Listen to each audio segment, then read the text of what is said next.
I love traditions. Yeah. Yay! Happy Valentine's Day. Happy Yes, Valentine's The most Day. romantic movie you could ever watch. absolutely. Feeling so much romance after having finished this movie for the, I don't know, thousandth time last night. This I movie. really just, rooting for him because we should all be. Yeah. Mhm. Wait, who are we rooting for? No one.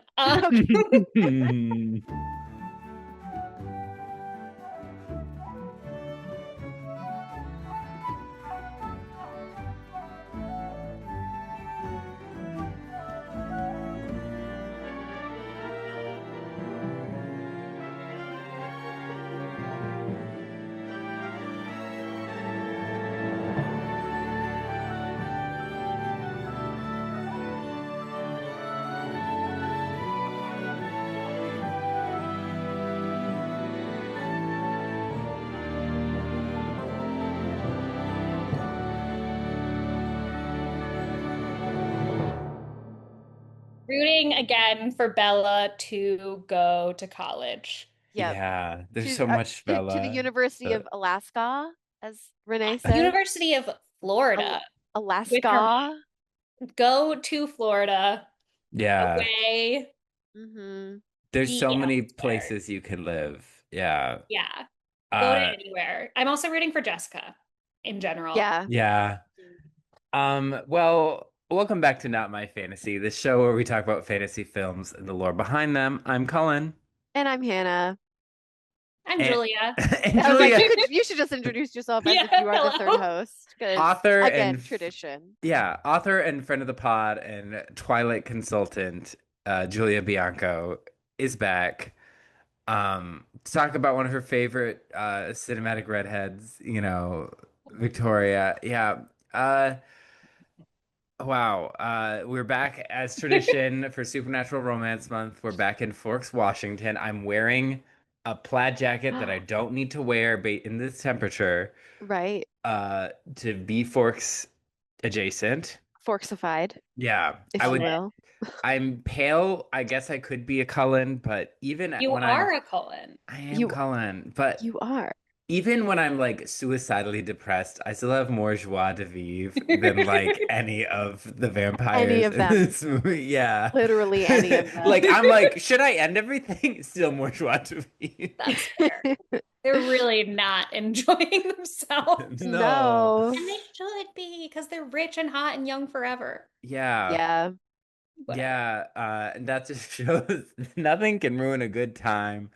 Like being Mormon. No, I shouldn't say that. I should not say. But being Well, this author's version of wholesome. Uh, right. so yeah, we're here back to talk about Twilight Eclipse, part three in the saga. My first time watching this movie. Wow. I really can't believe that you're like waiting a full year in between when like you could like and I know that's what we all did when they were releasing, but it's like Right. they're out there. You could just do it. But You have a what lot of But for do you self-control. want to? At what cost? at what cost? I made my coworkers watch this with me during lunch. Because I'm like, in the past I watched them by myself, and I'm like, maybe I'll enjoy it more watching it with others. And Yeah. I guess there were witnesses, I guess that increased my joy. Yeah. To me, this one is the least enjoyable because it's kind of like the whole movie could have been an email. Like Yeah. nothing happened. Yes, I'm literally like, why Um, is this movie 2 hours? It really could be 90 Nothing minutes occurs. or So an like, email. but like the rest of them, I feel like a lot occurs. But this one, I'm like, We're really spinning our wheels. yeah. I love this one, and I don't know why. I mean, we'll get into like I have some notes about some of the critical reviews about the performances, and I am stunned that people complimented certain folks on their performances because I'm like, what? I mean, I love Bryce Dallas Howard in her version of Victoria, but not because I think it's good. I just enjoy everything that she's eating in every scene In that she all 10 appears. minutes she's on Yeah, she's screen. barely there. Yeah, I love Riley Beers featured behind Julia right now. Yeah, I Oh I don't yeah, know why. no, And what's hottest crazy? vampire yet. I Oh, could see that. interesting take. Interesting Yeah. I take. did start the movie and I was like, huh, he kind of looks like Cullen. So interesting of you to So say that. so Congrats interesting. on your Julia. self-esteem. Congrats on my self-esteem. Classic, the classic gay thing of so many gay men just want to date themselves. Well, There you go. there you go. Yeah. Um, What yeah, did they say about our yeah, Oh, Edward. I Yeah. wish Edward. I wasn't blocking. I feel like I gotta be like No, please the block best him. part. Yeah, it's fine. It's fine. Yeah. Yeah, I don't know why I love this one so much. I mean, I think this is probably one of my favorites. I think it's because it is so bad. But also uh I listened to this audiobook last year because I listened to New Moon and then I was like, you know what? I think I'll listen to all of them. And this audiobook almost killed me because I was like, oh yeah, no, I don't want to listen to it. And then I got almost all the way through it this year to refresh. I'm glad I refreshed myself on the abduction slash kidnapping type storylines that are happening with Bella in the book. Um, Edward does use his sister in quotes, Alice, to like kidnap her a lot in the book. Wait, And there's that's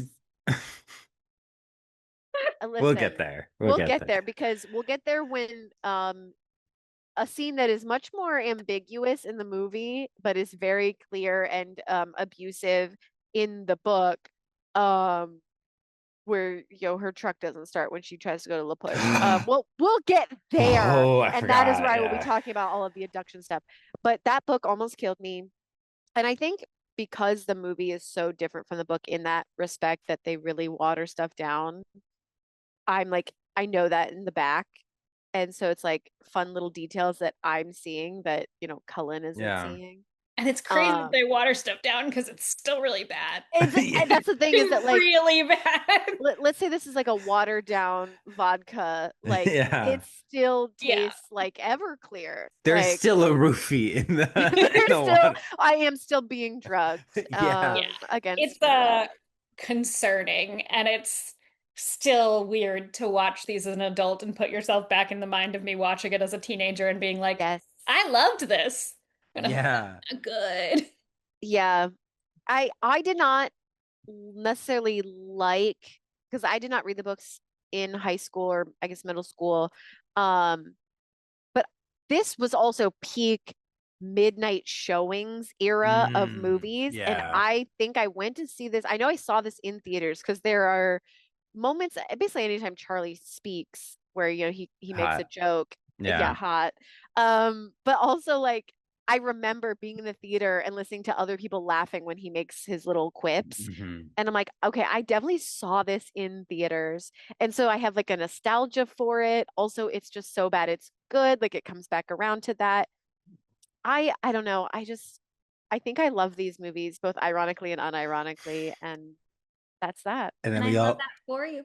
Thank we all you. have to carry our secrets, Yeah, our please, no burdens. one, this doesn't leave the podcast, but I love Twilight.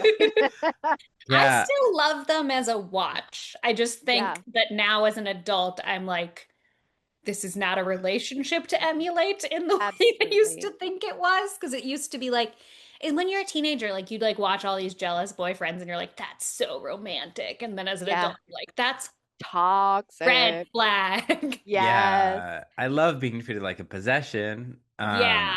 And Yeah. just like another movie where Bella shows not a single ounce of personality, and every time she's about to, Edward shuts her down, and you're like, Yeah, oh. it is. It is so. I mean, I think Hannah is right in that nothing will make you appreciate these movies like trying to read the books. Because Yeah. I do remember in the first one, like, I feel like I appreciated that one the most because I hated the book so much. I was like, wow, I You like hated Bella that so book. much more already. You hated that book so much that the responsibility of reading the books fell to me. Yeah, usually I'm like, oh, I'll read the book, but I was like, Hannah, You're like, I no. can't do it. I was like, I'll take one for the team because I think listening to them goes down so smooth because I sit there and listen to it in the car and just screaming at what's her name, Ilyana Kadushin or something. And I'm Yeah. like, That was like, ah, I get so angry at the books. But I enjoy it. It was like, because I listen to podcasts or audiobooks when I drive, and it was like listening to this was like draining the last bit of joy from my life. Was that, Ruining the commute. yeah, literally. I was like, oh. But you're gonna listen to the gender swapped one, right? Mm, mm, Mm, So wait, um, is that different? So there's gender swapped and there's Midnight Sun. Yes. Midnight Sun is Edward's POV. Yes. Gender And then swapped the is the gender book. swapped is just Find and replace. her name. Yeah, her name is like Edwina. no, Edwina. Is no, Edwina on a holiday?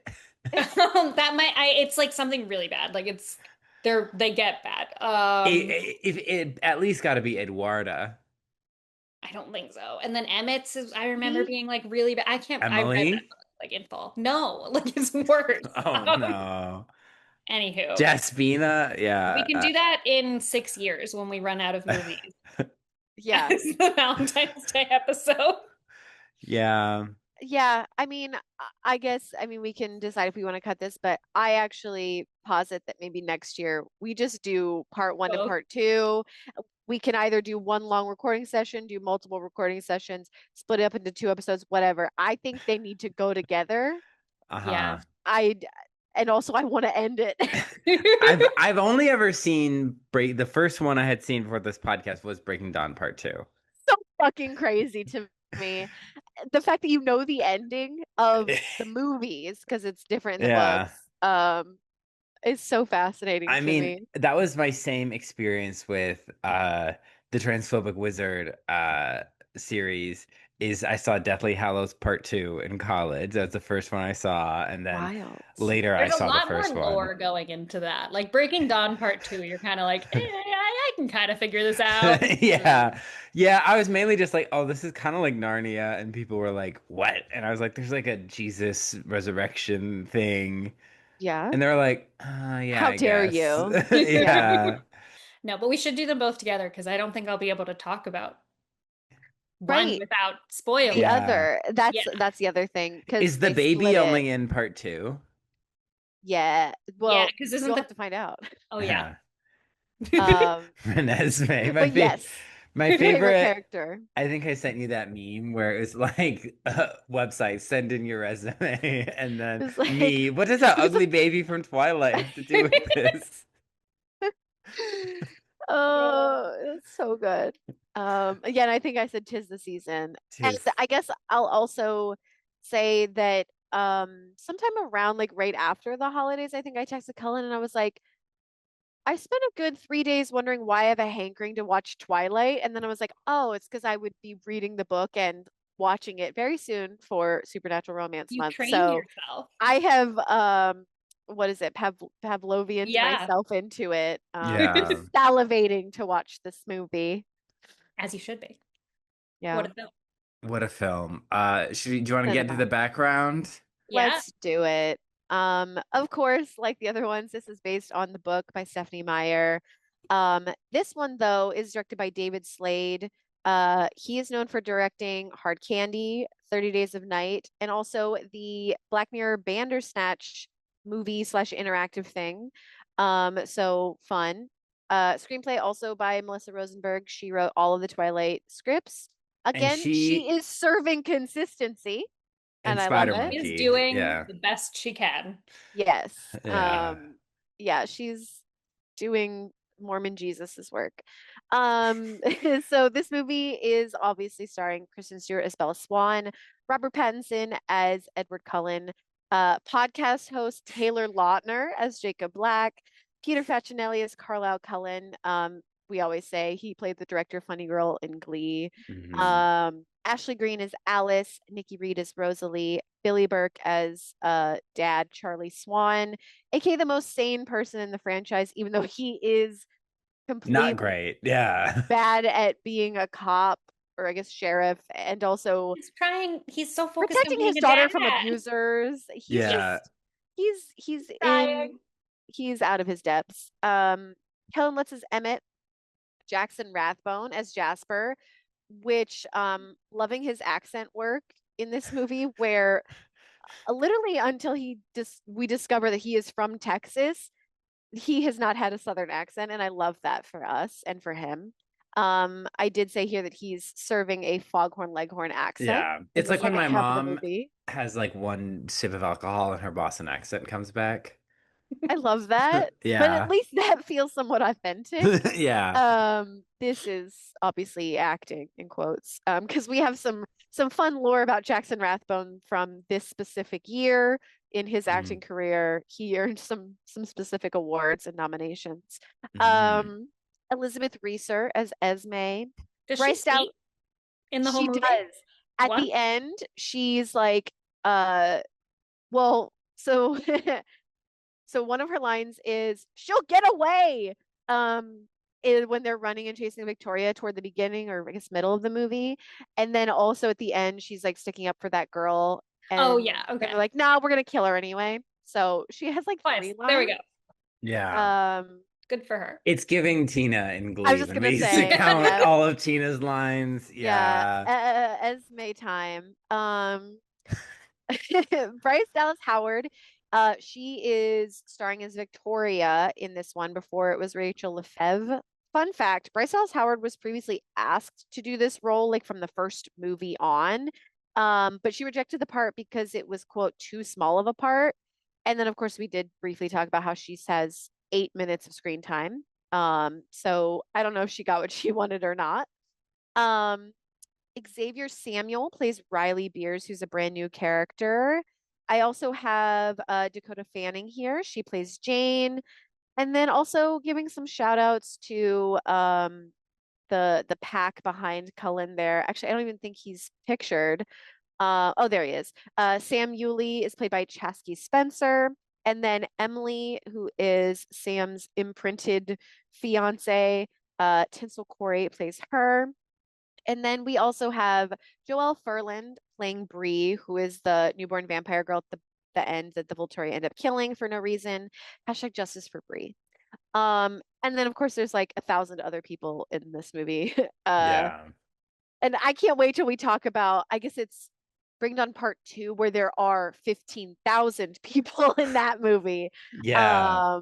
A lot of And like random. actors. Yeah, and like proper actors, people Yeah. who have since won like Oscars and shit. Yeah. Fascinating. But you know, the series was really a launching point for a lot of people. I do feel bad for anyone with the name Riley, including people I know and care for with the name Riley, because now I just think of, is it Riley Gaines, the fifth place swimmer, who's like Oh made yeah. being a Oh, loser her professional life? yeah, and Uh, now she's like transphobe, right? yeah, she's like, Yeah. I'm a loser and it's everyone's problem, and especially children's. Yeah. Yeah, Yeah, so there's that Riley and then there's this Riley that, people of our age would probably be like, "Oh, Riley, like from the third Twilight movie." And that person would Would be like, anyone? "Great." Because I I had would. totally forgotten about that storyline. I have never forgotten about Riley Beers. And I think it's because this actor's performance is so, again, these two are eating behind you. Like they are yeah, chewing up every bit of scenery. I love it. They're so good.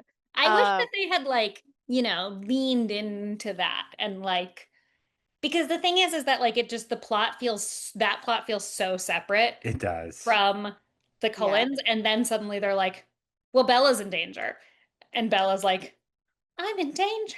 And then Yeah. And what's there Why? you interesting go. is in the books, obviously it's everything is from Bella's perspective. So we don't have any of this stuff that they invented for the film of like Mhm. Riley turning into a vampire, Riley building the army. Like we don't have any of that. And Yeah, that's like the best parts. But then it's so Yeah. And separate. then It's like a different movie. imagine if they were more loyal to the book. Like we wouldn't have that. We would just have more of like Bella being abducted by her boyfriend and her supposed best friend. Like wild. now you know who Riley and Victoria in a way give MTV's Teen Wolf, starring Dylan O'Brien and Tyler Posey. They give like they are characters complimentary that they're characters in Teen Wolf. This is a plot that would happen in Teen Wolf, Yes. and it would be better executed in Teen It Yeah. Wolf. absolutely would. And the Well, also, relationships in Teen Wolf were a lot better. Oh yeah. Yeah. But I mean, obviously there's like overlap between Teen Wolf and this It movie was series. part of the supernatural boom Era. of the 2010s. Yeah. Yeah, so that's really interesting because also like the image behind you is also giving Teen Wolf. MTV's Teen Wolf, like, Yeah. you But know. what makes that show something that show has that this series doesn't is like the human vampire hunters. Yes, Because humanity in the Twilight verse is just like beta cuck losers that are literally. disposable. And whereas like in Teen Wolf, there are humans that can like pose a threat or be part of the storyline or like just like, oh, there's someone who hunts them. Like vampire hunters is like a common trope, just like werewolf hunters, Yeah. and there's none of that here. So they just have to keep coming up with antagonists that are honestly very aesthetically not that different from our heroes. So it just makes for a very visually boring experience for a fantasy film. Yeah. The Teen Wolf people also have personalities. And Yeah. I Yeah. think that that's something that Twilight could benefit from. Yeah. I Because I you've really got disagree. Alice and Jessica holding down the fort on the personality front. Yeah. I'm gonna have to hard disagree because the numbers are saying otherwise. This That's movie fair. had a budget of $68 million, which was about 18 million more than the previous. Box office 760 million worldwide. Sixth highest grossing film of 2010 until Deathly Hallows, I think part one came out. Mm. So, I mean, And like, I was part of that. I was there like 4 or 5 yeah, times.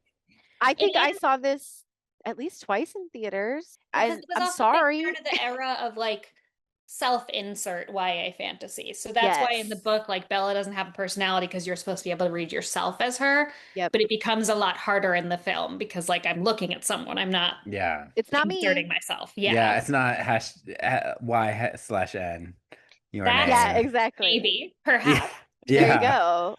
I I wish. mean, My hair yeah, won't do that anymore. When I was a child. yeah. That'll be if me and Julia ever, for whatever reason, have to do a couple's costume at something. Yeah. This is what we're doing. And I so if we're actually part of So some kind of love weird, that. glorious. we're part of some weird heist that we have to do a couple's costume. That's what Yeah, we're you're doing. robbing a Yeah. bank or something. Yeah. Yeah. I love it. Let's do it. Riley Beers and Victoria from the Twilight universe robbed a bank Twilight, in and East LA. specifically Twilight, I really like Rochelle Lefevre, but I do feel like Bryce Dallas Howard is the slightly better Victoria to Yeah. me. Well, I can only agree with that because we actually see this Victoria doing something in this movie, and it happens to be Bryce Dallas Howard. But if it was Rachel Lefevre, like, She would have done great. yeah. So I kind We of know why she's wish we not could here. get it. Um, Something about scheduling differences, but from what I remember reading, like Rachel Lefevre was like shocked that this news came out that she wasn't recast, that she was recast. And she was Mm, like, "Oh, I'm really sad about that." But, it seemed like she handled it very professionally. She was like, "Okay, that's fine." Um, yeah, I don't know. Pretty strange. But yeah, so a little bit from the critics. Overall, everyone hated it, critics that is. But I mean, I think this movie has a 5.1. Maybe it was like an audience score on IMDb. IMDb. Yeah. So it's like even audience is kind of like, whatever. But some notable things that the critics did like were the action sequences. And I'm like, who? Okay, sure. what? Visual effects, Bryce Dallas Howard's performance, Yeah. and then also the score. And I was like, sure. I didn't notice the score because I was too distracted by everything else happening, but I love Yeah. that. I mean, I Um, feel like the songs when they needle drop, when they have like a song, they tend like to be like a banger. I feel like I'm back in the 2010s. the actual like Yeah. soundtrack, like of like songs, again, on point. But I I like And it there's gets no But better. also the score is like pretty iconic because people will still say like it's Hoa Hoa season and they're referencing the like Hoa Hoa Hoa, and that's all from the score. So like True. I they guess did that do is yeah. a true. good, yeah. Yeah. Obviously, critics had a problem with the pacing, most of the other performances, and then of course the screenplay itself, which Not her valid. fault. But some fun stuff about, we're seeing a lot of wolves in this one. We only saw like a Hmm. little bit last movie. Eclipse used CGI animation like they did in the other ones to depict the actual pack. But there is, of course, that famous photo of Taylor Lautner being pet by Kristen Stewart in like that gray Yeah. CGI suit because he did act and then they superimposed the wolf CGI on Yeah. top of that fascinating It's giving that scene from Beauty and the Beast live action with Emma yes, Watson walking acting with, down, which was yeah, my background. Go to that episode, look at my yeah, background of Emma in that beautiful gown. Be sure, beautiful gowns. beautiful And gowns. then what's his name? What's Dan that? Stevens. Dan Yeah, Stevens. Yeah. sure. In just a bunch of markings on this gray Yeah. suit, so they could superimpose that. But this Taylor Lautner it's so funny. Podcast host Taylor Lautner. Podcast host Taylor Lautner, backflipper Taylor Lautner. Yeah. If I could do a backflip, I would also be doing a backflip. And Yeah. Honestly, though, like I'd Yeah. be showing that off all the yeah, time. I'd be like Spirit doing I it wouldn't right stop. now. Yeah. spiritually, Taylor Lautner and Jacob are like spiritually in my brain connected to Nathan Kress slash Freddie from iCarly. Just the Yeah. same energy. Yes, And not in I a bad agree. way, just that's No. how they are to me. I also feel like the haircut behind you is the same as his Yeah. Yes. haircut in iCar in most of iCarly. Yeah. Yeah. So I think that's maybe just like teen boy haircut from the 2010s. Yeah. Another fun fact, so they wanted to tie in with the lunar eclipse in Mm. June 2010. Actually, I think this was on my birthday in 2010. So Summit Entertainment was like, we're gonna have some screenings of like the first two movies in a bunch of different cities across the US. They also like live streamed it. And they also had, previews of the movie and then cast appearances and stuff. Just because of the eclipse, they're like, we have to celebrate somehow. We love Um, witch girlies. Yeah. yeah. So let's get into the accolades, the official awards that this film Oscar for Best Picture. you have Oscar for Best Score, Yeah. Yeah. Um, so we're going to start with the most important one of them all, the Teen Choice Awards. Yes. So it won surfboards for Choice Summer Movie, Choice Summer Movie Star Female Kristen Stewart, and Choice Summer Movie Star Male Taylor Lautner. Oh, oh, So oh. Team beating Jacob. beating out Robert Pattinson, who was nominated. And also Johnny Depp was nominated for Alice in Wonderland. Ooh. Jake Gyllenhaal for Prince of Persia, and Sam Ooh. Worthington for Clash of Titans. So I'm just Three gonna drop flops. three flops. I'm Yeah. just gonna drop a little spoiler for listeners. Join us in the summer for Swords and Sandals. Two of those movies will be featured. Swords So and just Sandals saying. Summer. Woo, woo, woo, woo. So excited.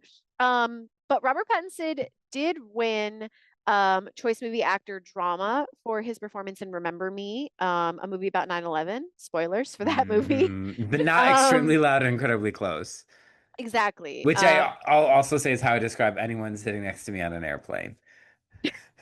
Yeah, excellent. Kristen Stewart beat out Mia Wasikowska for Alice in Wonderland, Rosario Dawson for Percy Jackson and the Lightning What Thief. a nomination. Those, I can't believe that these movies came out at the same time. It feels like they are decades apart. Shout out to our most listened to episode, Percy Jackson and the Lightning Thief. Yes, 45,000 views. Thank you guys for doing that. Gemma Arterton was also nominated for both Clash of the Titans and Prince of Persia because she was in both of those. Yeah. She Swords was and Sandals Queen. she had a Swords and Sandals summer. Yeah. And then Emma Watson for Harry Potter and the Half-Blood Prince. So those were all the nominees. Who submits the The nominations for the Teen teens. Choice I Award? The don't- teens, and then they make the choice. I don't know who. Do they just make the choice? Do the adults make the list and then the teens make the choice? I mean, I think we Hmm. should dedicate an entire episode to the lore of the Teen Choice Awards and how Please. they operated, because Because past I tense they am don't like, is exist this a anymore. purchased list? Like, are studios buying these nominations? Yeah, that's a Possible. good point. Yeah. I want to know about the flawed and rigged system of the Teen Choice Because I know Awards. we voted. What I know we plot voted for the winner, but how did the noms happen? plot Yeah. twist? What if the Teen Choice Awards was like the one uncorrupted institution in this world? It Like was the most everything else pure. is rigged That's with the why it Teen doesn't Choice exist. Awards was too And pure then for you this just Nothing world. pure can celebrate them exist. with an Yeah. episode. Yeah, Yeah. I think you know what? Maybe I will do some digging into that. Please let me know. But Taylor Lautner won another Wow. surfboard that year because he was in Valentine's Day and that won for best Mm. rom-com. He starred alongside Taylor Swift, hashtag the Taylors, hashtag back to December. Yeah. I So love again, that. all of these things overlapping. That's why I was obsessed with doing these notes because I was like, there's so many fun Well, it's facts. just a window to pop culture when we were in high school. Like this Yeah. is what it Yeah. was. This was like peak. Peak. I love that Taylor Lautner is the one that got away for Taylor Swift, who I am mad at. Why did you let Trump use your music speak out against ICE? Sorry, I'm not usually that person, but this is the time where I'm like, I'll be that Post an person. Instagram story, girl. It's so easy. Yeah, It's I'm like, literally if so if easy. Sabrina and Olivia can do it, so can Yeah. you. And you know Yeah, what? If that's something that's like bad for her brand, quote unquote, it's like then your brand sucks. Sorry, yeah, girl. and I Like I feel like your Also, brand you're would so survive. rich. Yeah. literally a Like you're billionaire. okay. Yeah, your Yeah, you'll legacy be is fine. cemented. And especially from the movie Valentine's Day. Her Which acting Yeah, career alone has gotten her to the pinnacle. yeah. The yeah. music is just kind of like a side thing, Yeah. really. But like Uh, cats, Cats, that Cats, one yeah. movie where she's played someone's relative. hmm I don't I Amsterdam, where she gets Amsterdam. hit by a carriage, spoiler alert. Yeah. Wow. You know Um, what? I need to go into her filmography. I have yeah. really been Don't. sitting on it. Don't. So let's also talk about the 2011 Kids' Choice Awards, where this movie was also featured, which kind of shocked me. But they were not so winsome here. The kids had some things to say. Bad taste. They had literally, Kristen Stewart lost favorite movie actress to Miley Cyrus for The Last Song. I love the 2010s. Mhm. Damn, I It's, missed them. I know, right? No men from Twilight universe were even nominated for favorite movie actor. They're like, those abs do nothing for us. We know they were No, airbrushed on They in the don't last like the movie pro anyway. abstinence storyline of this Yeah. film. exactly. They're like, we will make the decision when the time is right. Okay, we Yeah. can Exactly. we can do that for ourselves. Um, I also have another crazy note that is unrelated, but I had to put this. So Dylan Sprouse won over his twin for favorite TV actor for Sweet Life on Deck. Paul And took that with him into Riverdale in the Call Her Daddy interview. yes, Yeah. and Ask also Lily Reinhardt about that. Yeah. only Nick and Joe Jonas were nominated for the Jonas series on Disney Channel in that category. So it was literally just Dylan and Cole Sprouse and then Nick and Joe Jonas, yet again leaving Kevin behind. And that was amazing. Again, I miss the 2010s. But Do you, Kevin was secure in himself. yeah. Like you can Yeah, tell that Kevin always had the maturity to be Yeah. okay with that. Because that's been his whole career. it's Yeah. his whole life. It's his Us brand. claim to fame fans, and clearly there weren't many because the show was canceled after 2 seasons, know that Kevin and Frankie are the Yeah. best Jonases, and we had a great Yeah. time, and everyone should go watch Claim to Fame and ask ABC to renew it, please. I did Yeah. not watch the Okay, so it's Christmas your fault special. that it was canceled. Oh, Yeah. you did not watch Claim to Fame either. I did not watch Claim to Fame nor No. the Very Jonas Christmas. I watched Danny Gonzalez's video on Yes, I that. did that. I did watch the So Diddy I did Gonzalez. watch it actually. Yeah. I've only seen the first Camp Rock. And her name is Mitchie. Her name is Mitchie. We So spent an entire episode trying to remember what that was a couple of weeks ago. yeah, Yeah. for the zombie We series. did it, Joe. We did it. Superior supernatural romance. Edward and Bella, who Exactly. Zaddy Zadison, they were way on this. They were going to college. Yeah. They had aspirations. They enjoyed being Literally. alive. They actually had to save Aspirations. the world like multiple times. Yeah, they were From also racism. anti-racist. Yeah, dude. And these people have nothing to do. Yeah. No, They have they're just nothing. They have no walking threats. around melancholy. This Going is to one high school when they could go to college, just like Just nothing. keep going to college. Keep That's going to college. it's way more fun. I would go to Yeah. college forever. Are you kidding? Like I'd Yeah. major in everything. That'd be Yeah. Yes. great. That's the only reason I would want it to ever become an immortal is so I could read everything. I'd have no excuse Yeah. not to. And then I could just keep learning stuff. Mm-hmm. You know, Languages. yeah. Yeah. It's just this is when I don't miss the 2010s. Is because this was the fantasy of just Yeah. nothing. At least in the 2020s, our fantasies are like, what if we solved racism with a dance number? And what if we Yeah. did? Rest in peace, Pepsi. Um, This but was, you also have a note about someone who's standing on business. standing on business, obviously. This was actually the launch of Justin Bieber the same year. This is the year that Baby came out. Yes. I Yes. I first heard Baby. I think there's a picture of me that day. I was wearing a You were a baby. Red Wings jersey. I was at a skater like a skate Skate park like park? where you but like a roller rink because like Yeah. indoors and that's when I first heard the song Baby and I thought it was sung by a young black woman. That's the image, the voice I created in my love that. head. Yeah. I the first time I heard that song, I think he was performing it on Ellen. And I Oh, remember like after school coming home or coming to my grandma's, 'cause that's where I would hang out like after school, and she loved Ellen. So I'd really be curious, if I could do a seance and like bring my grandma back for a hot second just to hear what she thinks about Ellen's like falling from grace. But yeah, I remember like watching him perform it on Ellen. wow. So yeah, again, the overlapping of things I of like, honestly what do would you have thought mean? Justin was already started by then. Yeah. He was like, well, so this is like the 2011 Kids' Choice Awards. I think it was 2010 really that like He it like came launched. out, but now Yeah. it's getting the accolades in And 2011. are we all class of 2012 here in this room? Yeah, Yeah. in this Zoom room. This Zoom room. Yeah. Yeah. Yeah. Wow. Wow. Wow. Oh my gosh. Well, more nominations and awards were had because at the 2011 Golden Raspberry Awards, the Razzies, it was a nominee for Worst Picture alongside its parody counterpart Vampires Suck. Love that. Mhm. But it lost to Avatar: The Last Airbender, which also features Jackson Rathbone, aka Jasper Hale in this movie. Worst actor nominees: Robert Pattinson for both this and Remember Me, and Taylor Lautner for this and Valentine's Day. Kristen I don't Stewart think was Taylor Lautner for this is fair. no, I think they really just tacked it on Yeah. because it's like Yeah. the movie to hate on that year, right? Yeah. Yeah. I And don't it's like, respect the Razzies as an institution like I do the Teen Choice Awards. Yeah. Yeah. Yeah. okay, one of those is rigged, one of them is the Teen Choice Awards. Yeah.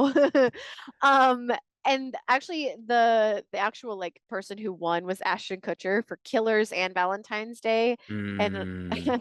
And and his also be friends with Diddy. yeah, I said Anyway, also his video where he defended his um, castmate in front of the rustic wooden wall. yeah. Yeah. So they just like they predicted it. Yeah. So a little bit of respect goes to the Razzies for that. Um, Kristen Stewart was nominated for Worst Actress, but she lost to the entire cast of Sex and the City 2, Electric Boogaloo in the Desert. The whole cast, I guess, was nominated for Worst Cast, but again, lost to the Sex and the City 2 cast. But there was a win from our guy Jackson Rathbone. He won for this and Avatar. By Wow. winning, I mean lost because he got Worst Supporting Actor. But it was also nominated for Worst Screenplay, Worst Director. People fucking hated this movie. So, Yeah. there you I'm go. people. Yeah, Yeah. people hated this. I'm people. But yeah, We'll so have to post the videos or the pictures my coworkers took of me watching this. Hello? but Hi, S'more. yeah. So that is Is just, that you, Tony? background of the movie. But we do have some fun research and Cullen already got a sneak peek of some of my notes. Um, and I think I want to start with the idea of imprinting, although we will be talking about it next year a lot more. We talked about it in the first one. We Imprinting did is because we couldn't, unfortunately the legacy. Yeah. unfortunately. But before we really dig into that, I would like to start with a quote from book series author Stephanie Meyer. Quote, "I'm not a huge research junkie," end quote. Now, I don't think all writers have to be super big research junkies. I believe that it adds to your story and makes things better. And, you have stuff to actually go off of and have a source of truth. And then you're less likely to have people call you out for cultural appropriation, just like, ruining cultures and stuff. Um, but yeah, Well, I mean, we've talked about how she leaves something to be desired when it comes to, the Quaalude culture and history and how it Yeah, and the tribe has spoken about that. literally, That they were like, I think we talked about this in the first episode. They literally are like, Stephanie Meyer profited and off our culture, misrepresented it, and they were very specifically like, imprinting is not a thing in our culture. We do not marry yeah, children. Like it is normal for two adults to get married in our culture, and we are saying that again and again and again. yeah, And like, yeah, imagine if like that's your culture and they're like, yep, they marry babies. Isn't it cute? But you're like, what the fuck are you saying about my culture and my people? Like, yeah, that's of all the stuff that to me because it's is, like she wants to take stuff, but then not have to do research on it. And it's like, you yes, can, like, I hate doing research, so I don't like write about stuff that I would th- have to research, you know? exactly. yeah, yes, There you go. yeah. That's If what you, you But do. it, You work yeah, around that. if you want to build out of a lore that exists, then you have to look into that lore and Yep, yeah, like respect it. especially a marginalized community like an indigenous community that yep, has historically had their views misrepresented or trampled on. Like, I'm not saying, I know this is controversial, like, I'm not saying anyone who features Greek mythology needs to be like a classics expert, but right, like, that has a very different role in Western society than like indigenous teachings and lore and exactly. mythology and religion. And Yeah. it's been Yeah, told a bunch of times, so you can tell it wrong on purpose because Yeah, because you know people you're trying to know, do that. And yeah. yeah. And I guess also like we attribute like Greek mythology to whiteness, not in a way that we would attribute like indigenous stories to whiteness. And so it's like you want someone from that culture to be telling that story, and they can Or at use the that very least story. consulting. Well, I'm saying like Yeah. it's like if you want to change Greek mythology and tell it wrong, it feels not as bad because we Yeah. attribute it with whiteness. But like if someone from like the Quaalude tribe, for instance, wanted to tell one of their stories and tell it differently than how like their tribe like accepts it, Yeah. that's fine because it is from their culture. They are able to take Yeah. creative liberties in a way that a white person could not, well, should not. Yeah. But then I have another quote from Stephanie because I found a couple interesting interviews. So this one is from a 2006 interview with Cynthia Leitch Smith. She said, quote, I didn't do much in the way of research as I was creating my own unique world. In fact, I avoided all things vampire for fear of finding anything that contradicted my vision. I love white people. That's the whitest thing I've ever heard. Coming You from a room know, of three white people. Caucasians. Yeah. A virtual room of three white people. The idea that like the vampire lore is also unique, like with them being like kind of like made of like stone. Hmm. They sparkle, right? That's not Yeah. something that we have ever heard. That was something that she created. Um, so she very much was just taking liberties with vampire lore, which like a lot of people have done, Yeah. whatever. But she said to Entertainment Weekly after the new Moon movie came out that she's never read Bram Stoker's Dracula. She doesn't really read vampire books in general. She had never truly seen a vampire movie, saying that she'd only seen, quote, little pieces of both Interview with the Vampire, which, of course, based on the book by Anne Rice, and The Lost Boys. And most of it seemed to be stemming from her Mormon background and maybe being more conservative, that she at the time did not watch R-rated movies, scary movies, that kind of stuff. I have not followed up with her to see if she watches R-rated movies now, so cannot confirm. But at the time, her research, especially about vampires, stopped because she didn't want to like watch R-rated movies for whatever Mm. reasons. So interesting. I will throw her the bone that sometimes when you're writing a genre, you don't want to watch too many things. like there's two schools of thought. There's you watch everything so you know what is has been done, so you're different. And then Yep, there's the other thought that if you watch too much, then you'll just start to be influenced ripping it by off. those. Yeah, so I Yep, will throw her that bone, which you know is rare for me. yeah. But and I listened to an interview with a screenwriter for Disney who wrote the script for Hunchback of Notre Dame and said he did not read the book. Um, which a lot of people harp on how that movie is different from the book, even though that movie is much more like many Disney adaptations, much more of an adaptation of older film adaptations of that story. And so he did pull from those movies and watch those movies. So maybe Right. if he wasn't because he was like, I just didn't have the time with the timeline they wanted with that huge Victor Hugo book. Victor Hugo's famously wordy. I've Yep. tried to listen to those books. It's tough. But you still watch the other adaptations, get an understanding of how the story has progressed. And so, yeah, it's not like I expected Stephanie Meyer to be like in the archives reading about like historical vampires, but But like watch a Interview with a movie of Vampire Dracula, Interview with a Vampire, Anne is Rice. Yeah. like, yeah, I like the idea that what you mentioned about like watching the films to Yeah. then basically be doing an adaptation of those films is that like I don't think there's anything wrong with going like, well, let's focus on one type of media, so let's Yeah. focus on movies.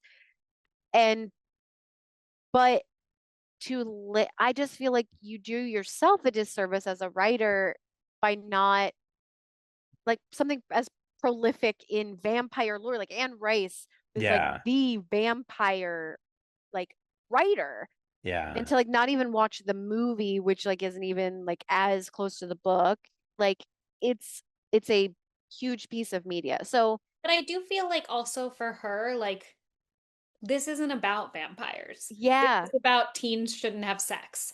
This is about yeah, resisting your urges. So like I don't think she really cares about vampire lore, even though in a lot of ways that's like what every vampire story is about, because that's like what yeah, vampires are. Like to her, this is an abstinence story.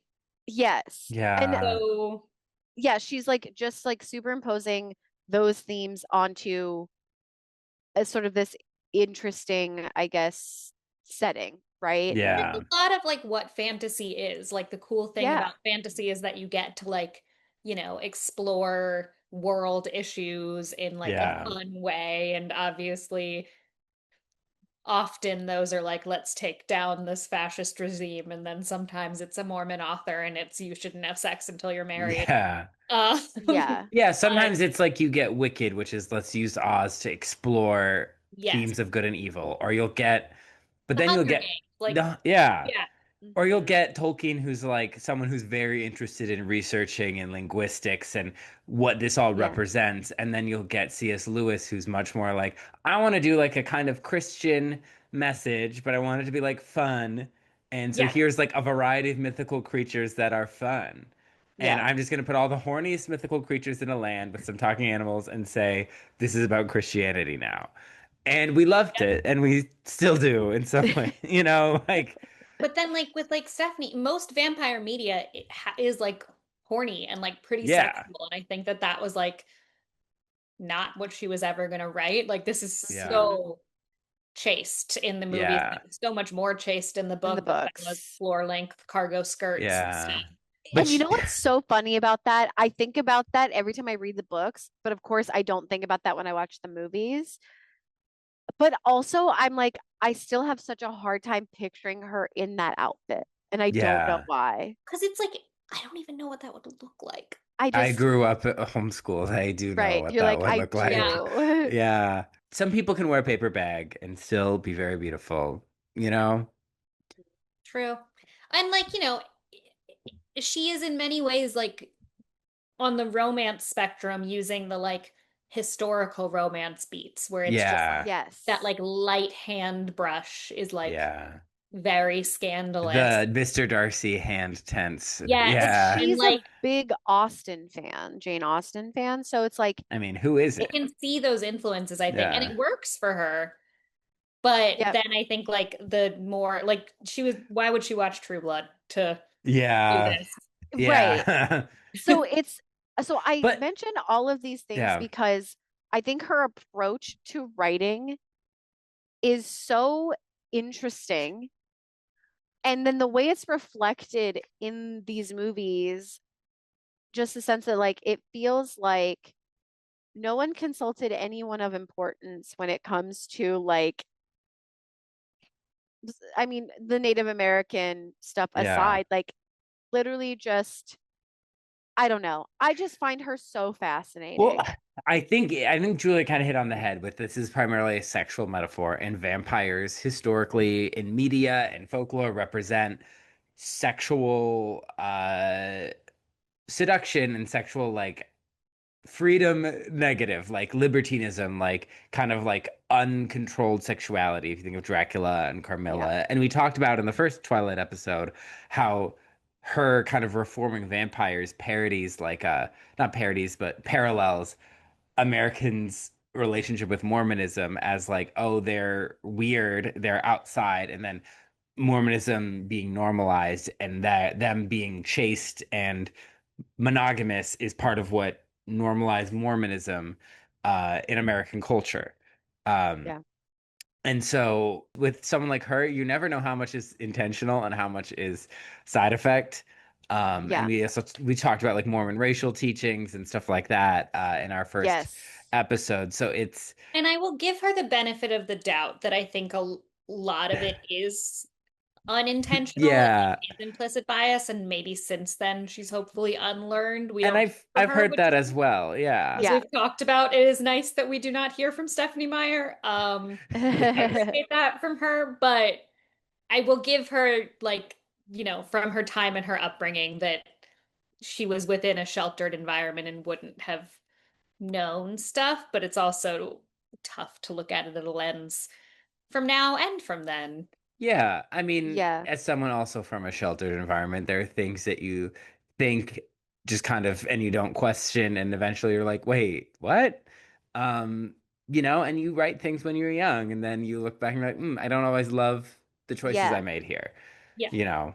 And I also think because it became so popular and then became a literal franchise movie and it's continuing into Yeah, what, like a series, like a TV show or yeah. something, is like it has such staying power. And I think what I find very funny is like those quotes I have about her research. Obviously, this next thing I'm going to talk about where she got the idea of imprinting. It's just that like this concept that she developed out of whatever inspiration she found, My Chemical but Romance, but it yeah. became this big thing is so funny to me, especially this where she said this is where she got her inspiration for imprinting. Quote, imprinting was inspired by two different sources, ducklings and dragons. Hashtag the new D&D. Um, but so basically she said that she saw a nature documentary where animals, including ducks, experience bonding at the time of like birth or hatching, I guess at this point, between the parents and offspring. That's common. I feel like that's a lot of kids shows where like an egg Yes. will hatch and they're like they think you're their mama, and then someone has to learn Yes. about taking care of the animal, and then the bird learns to fly, and yeah, quality Exactly. episode. Yeah, And she's like, that I need to use that. yeah. She also got the idea from Anne McCaffrey's Dragon Riders of Fern science fiction series.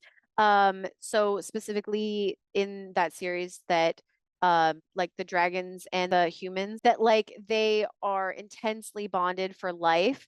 And so if one passes away, the other kind of like goes insane without that being. But she also said that quote, I was always captivated by this concept and I wanted to explore that kind of life-changing and compulsory relationship. Now, actual imprinting is not like a thing that I could find. Um, Ooh. what's interesting about Stephanie Meyer's imprinting is that I think just like she has with Sparkly Vampires, she has kind of um, been able to establish the idea of imprinting in our society so much that there are Reddit threads and like psychology, like pop psychology websites that aren't super Mm. trustworthy having like pages on this idea. None of them really seem very reliable. Well, Like so, like, specifically between like romantic partnerships, I should say. It's also just like another word for fated mates, which is a very big Yes. thing in like, you know, romantasy, and I think is it Yeah. like probably came from like Fae mythology. I don't know. Yeah. But like it is just another word for that like concept of like soulmate. Yeah. Yeah. Or it makes me think of what's it called? Omegaverse. Like and like The and twin flame stuff. yeah, well, and then like alphas and omegas and Oh, like yeah. betas and like a lot of that Well, is those very are all mates. wolf. Yeah. Yeah, they're all men most of the time. Well, I think eventually the straights appropriate everything.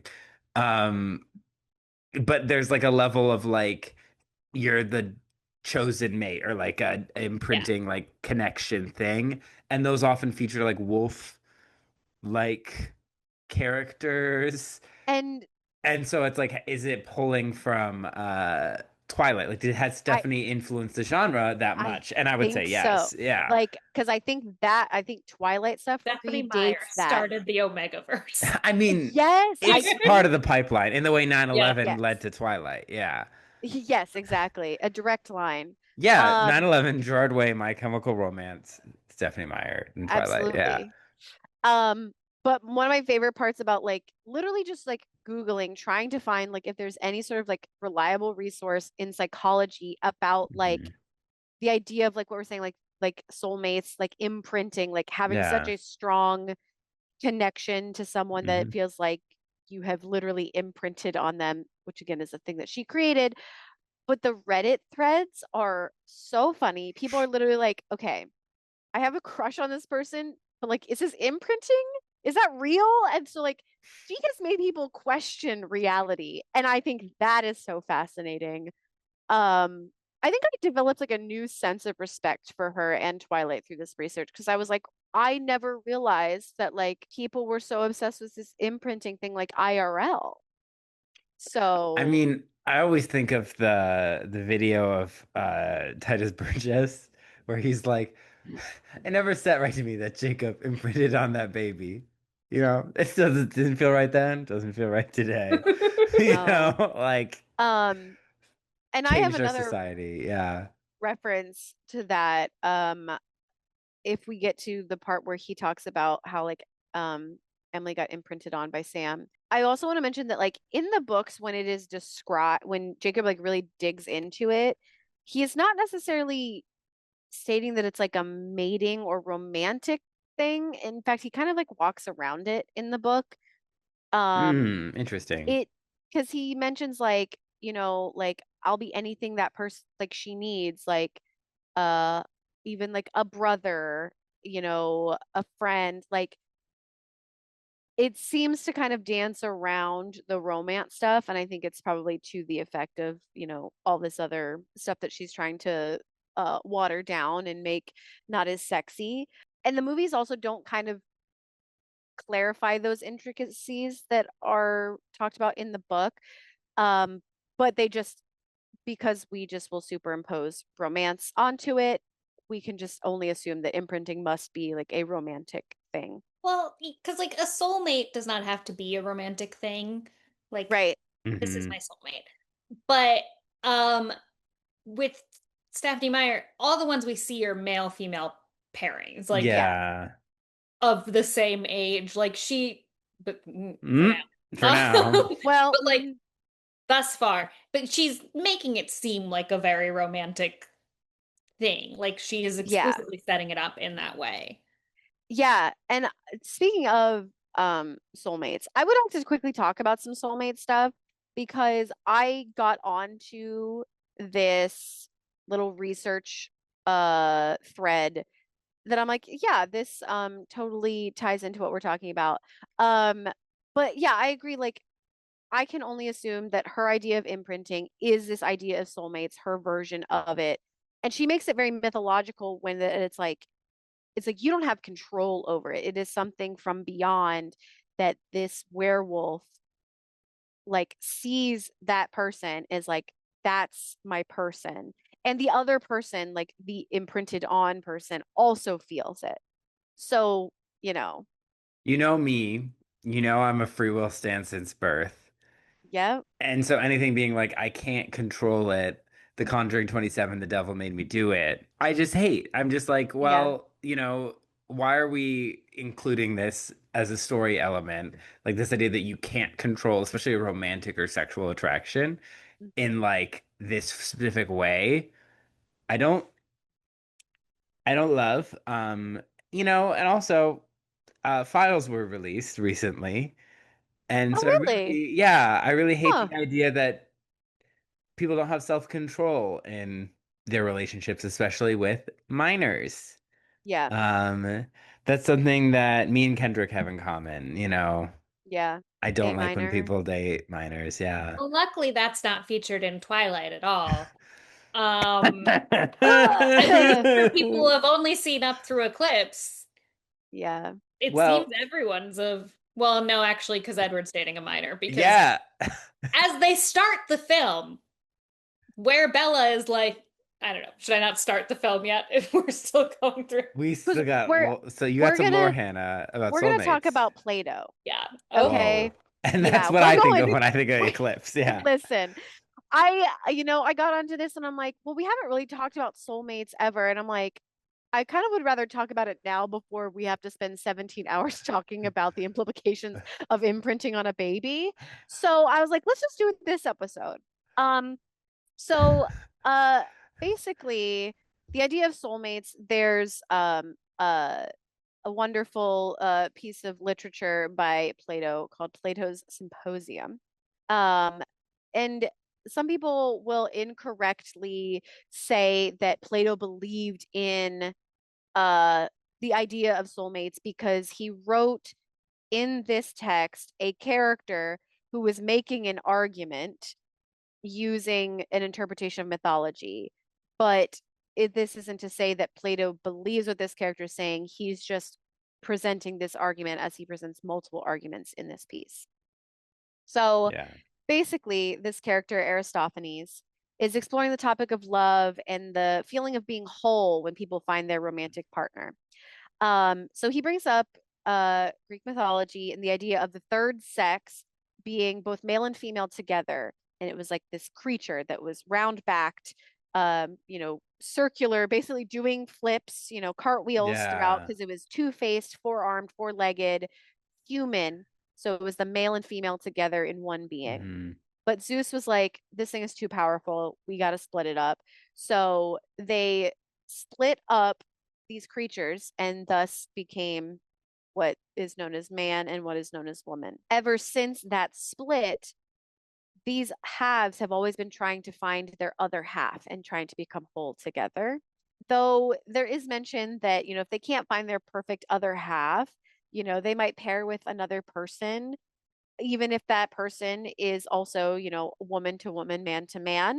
Uh, Quote from Aristophanes here. So that if male met female, they might in their embrace beget and their race continue to exist. While at the same time, if male met male, there would at least be satiety from the intercourse and they'd be relieved and go back to work and look after the other concerns of life. So, I lie. Yeah. yeah, being gay just to get through it, basically. Yeah. This made me laugh really hard. Um, and then Aristophanes then goes on to kind of say that like, yeah, being gay is like the height of like being like the best politician ever. So he basically calls all politicians gay. Um, Well, Grinder and does crash at the RNC. yeah, so it's not pertinent, but I just needed to drop that in because that was hilarious. Um, I think it's Hedwig and the Angry Inch has that song, Origin of Love, which is yes, about this myth, yes. and which they cover in the Riverdale episode where they do Hedwig and the Angry Inch. That's a lot of layers right there. Yeah. You're I was welcome. gonna Um, say that that's where you've got to know it from, right? yeah, yeah, yeah. Yeah. Yeah, you knew it from pop culture. I knew it from the texts. Okay. Okay. Yeah. An Um, academic. and there are other soulmate legends and stuff. Like I was reading one that comes from East Asia, but I was like, you know what? We have two more movies to talk about. That one is like much shorter than this like Plato reference. So I'm like, next year we can kind of talk about that. But like the idea of imprinting, like we've kind of talked about, is seems very much like the romantic soulmates type thing. the other thing I want to mention again, I think we already talked about, but because also like Quaalude history and culture is being heavily appropriated in this movie because they come up with like a totally different set of characters and lore for how werewolves were begot in their culture. That does not exist. And the Burke Museum has a couple really great pages that are literally going through the fact and fiction of Twilight, the appropriation and how she and the people who made these movies profited off of that appropriation. So definitely check out that content. Again, there's no vampire lore, there's no werewolf lore. That just doesn't exist. I think either in the book or the movie, I can't remember which, but Jacob is like, well, like we know that these myths are true. So when this character who is saying that he is Quaalude says like this is real, it just kind of hits wrong. Um, Yeah. it just doesn't feel good to hear a character telling an audience that may not know better to research that this is true. So yeah, the last little bit of lore. I really wanted to talk about women seeking revenge. This is new for Cullen. He missed this because I did this morning. Women seeking revenge against the entities that killed their lovers. Now, behind Julia is Victoria, and we'll talk about her. But she is seeking some revenge against Edward, who is also behind Julia. Uh, for having James, who was her mate. And the idea of like vampires mating for life is very hard to nail down in terms of like specific lore where it comes from. I think Again, that's a it's Stephanie thing. yeah, Vampires famously hose. are yeah, I was just gonna say they sleep around. Not because again, this is about abstinence. They Yes, marry and they stick together. exactly. So, Yeah. okay, well, let's talk about revenge. Nice. So we're Yes. gonna talk about Princess Olga of Kievan Rus, who's I a love Viking her. princess. Saint A li- Olga, if you will. Yes, because she ended up being baptized. I read a little bit about her baptism. I was like, good for you. I also got baptized. We have that in common. Yeah. Um, Wow, must be nice. but so back in this is like the 900s AD when she lived, it was sort of the responsibility of a widow to avenge her spouse. Or I should say, it was of a widow or widower to seek some sort of vengeance, some sort of justice, if they were unjustly killed. This was a practice in various Slavic and Norse cultures for many, many, many years. But Olga, her husband was Prince Igor. He was Prince of Rus in the 1900s. Um, 900s. 900s, not 1900. Yeah, this was just like a couple years ago. My bad. Iconic, yeah. Um, but so there was a nearby Slavic tribe from where they ruled. They're called the Derevlians. Um, and they were conquered by the Rus, and they were really mad about the fact that Prince Igor was like, "You got to give me tribute all the time." And so they're like, "Well, fuck you. We're gonna kill you." So they killed him. And Princess Olga, she grieved, and they were like, this is our chance to get in good with Olga. We're going to take advantage of the situation. We're going to put our prince in there and things will be great. And Olga was like, yeah, sure. You know what? Like, come on over. Let's talk about this. She had the people of Kiev to honor them, parading them around. And then she's like, actually, throw these hoes in a hole and bury them alive. And she did that. And then she was like, you know what? Actually, let's go to Dereva. Let's meet this prince that you guys want me to marry, but I need you guys to send an escort here, and then I'll go with them. So these people from Dereva come and they're kind of come pick her up. And she's like, you know what? Let's draw you a luxurious bath in the bathhouse, and we're gonna honor you guys because you guys are like the top dogs, right? Then she has them locked inside the bathhouse and burns it down, and they burn alive. So Damn. that's number two It's a of steamy revenge. steam room. Yes. Um, then finally Olga's like, okay, I'm gonna come meet you guys in Dereva. And she's like, actually, let's go over to Irkoristan where you guys murdered my husband and where he has his tomb. And we're gonna throw a funeral feast. I'm gonna grieve at his tomb. It's gonna be a whole thing. And she mourns and she asks her men to make the funeral mound for him. They have a feast. And the Drevlins are like, this is so awesome. Let's get drunk on this mead that we brought. And then she red weddinged them. And for those who haven't seen Game of Thrones, it means that she slaughtered them in their own celebration house, all 5,000 that attended. And then she raised an army to go and attack the people of Dareva at their home. And this was like a long multi-year process. And they fought really hard to protect themselves against her, barricading themselves in their homes and protecting their city. Um, and after a couple years, she's like, you know what? I forgive you and I'm done doing this. But they didn't believe her for some reason. That's so weird. Um, Wild, yeah. Believe and women. hashtag believe women. Okay. But they offered to pay her graciously. They're like, we're gonna give you like honey and furs and all this like luxurious goods. She's like, no, you know what? I know I made you guys super poor by like attacking the shit out of you for the past like 10 years. I just want some like your pigeons and your sparrows. And they're like, okay, we can do that. And she's like, awesome, cool. And then she had her men attach like sulfurous cloth to it, and all the birds flew home to their nests. And then they lit the birds on fire from afar and burned the town to the ground. And as the people fled, Wow. she had her men abduct the survivors. And then she took a victory lap around the region. Singing Taylor Swift's Better Than Revenge. Yes, yep. And look And what you made me and do. look what you made me do. And also, I think I did something bad, but why does it feel so good? Yeah. Yeah. And also mean. Yeah. A deep cut. So yeah, I was so fascinated by this story, and I thought that this captured like the spirit of vengeance that I think Victoria holds in her heart. Yeah. I wish Victoria was as cool, smart, clever, badass, Well-rounded. well-rounded, creative. Mhm. Wasn't getting taken down by a family of doctors and high school students. A Yeah. perpetual high school students. Perpetual high Yeah. school Not a students. single college degree among them, even though they look No. Yeah. 25. They Yeah. could be post-grad at this point. So Yeah. yeah, Yeah, they all look older than I did in my post grad. they look Yeah. older than we do now. And that's the tough thing with like casting this movie is you're like often you cast people who look really old as teenagers, but the Cullens thing is supposed to be they have to be in high school because of how old Yeah. they look. And it's like, no. And the No. other high school kids, like your Jessica and is it Lauren or whatever, like they all look like at least Hollywood high schoolers. Yeah.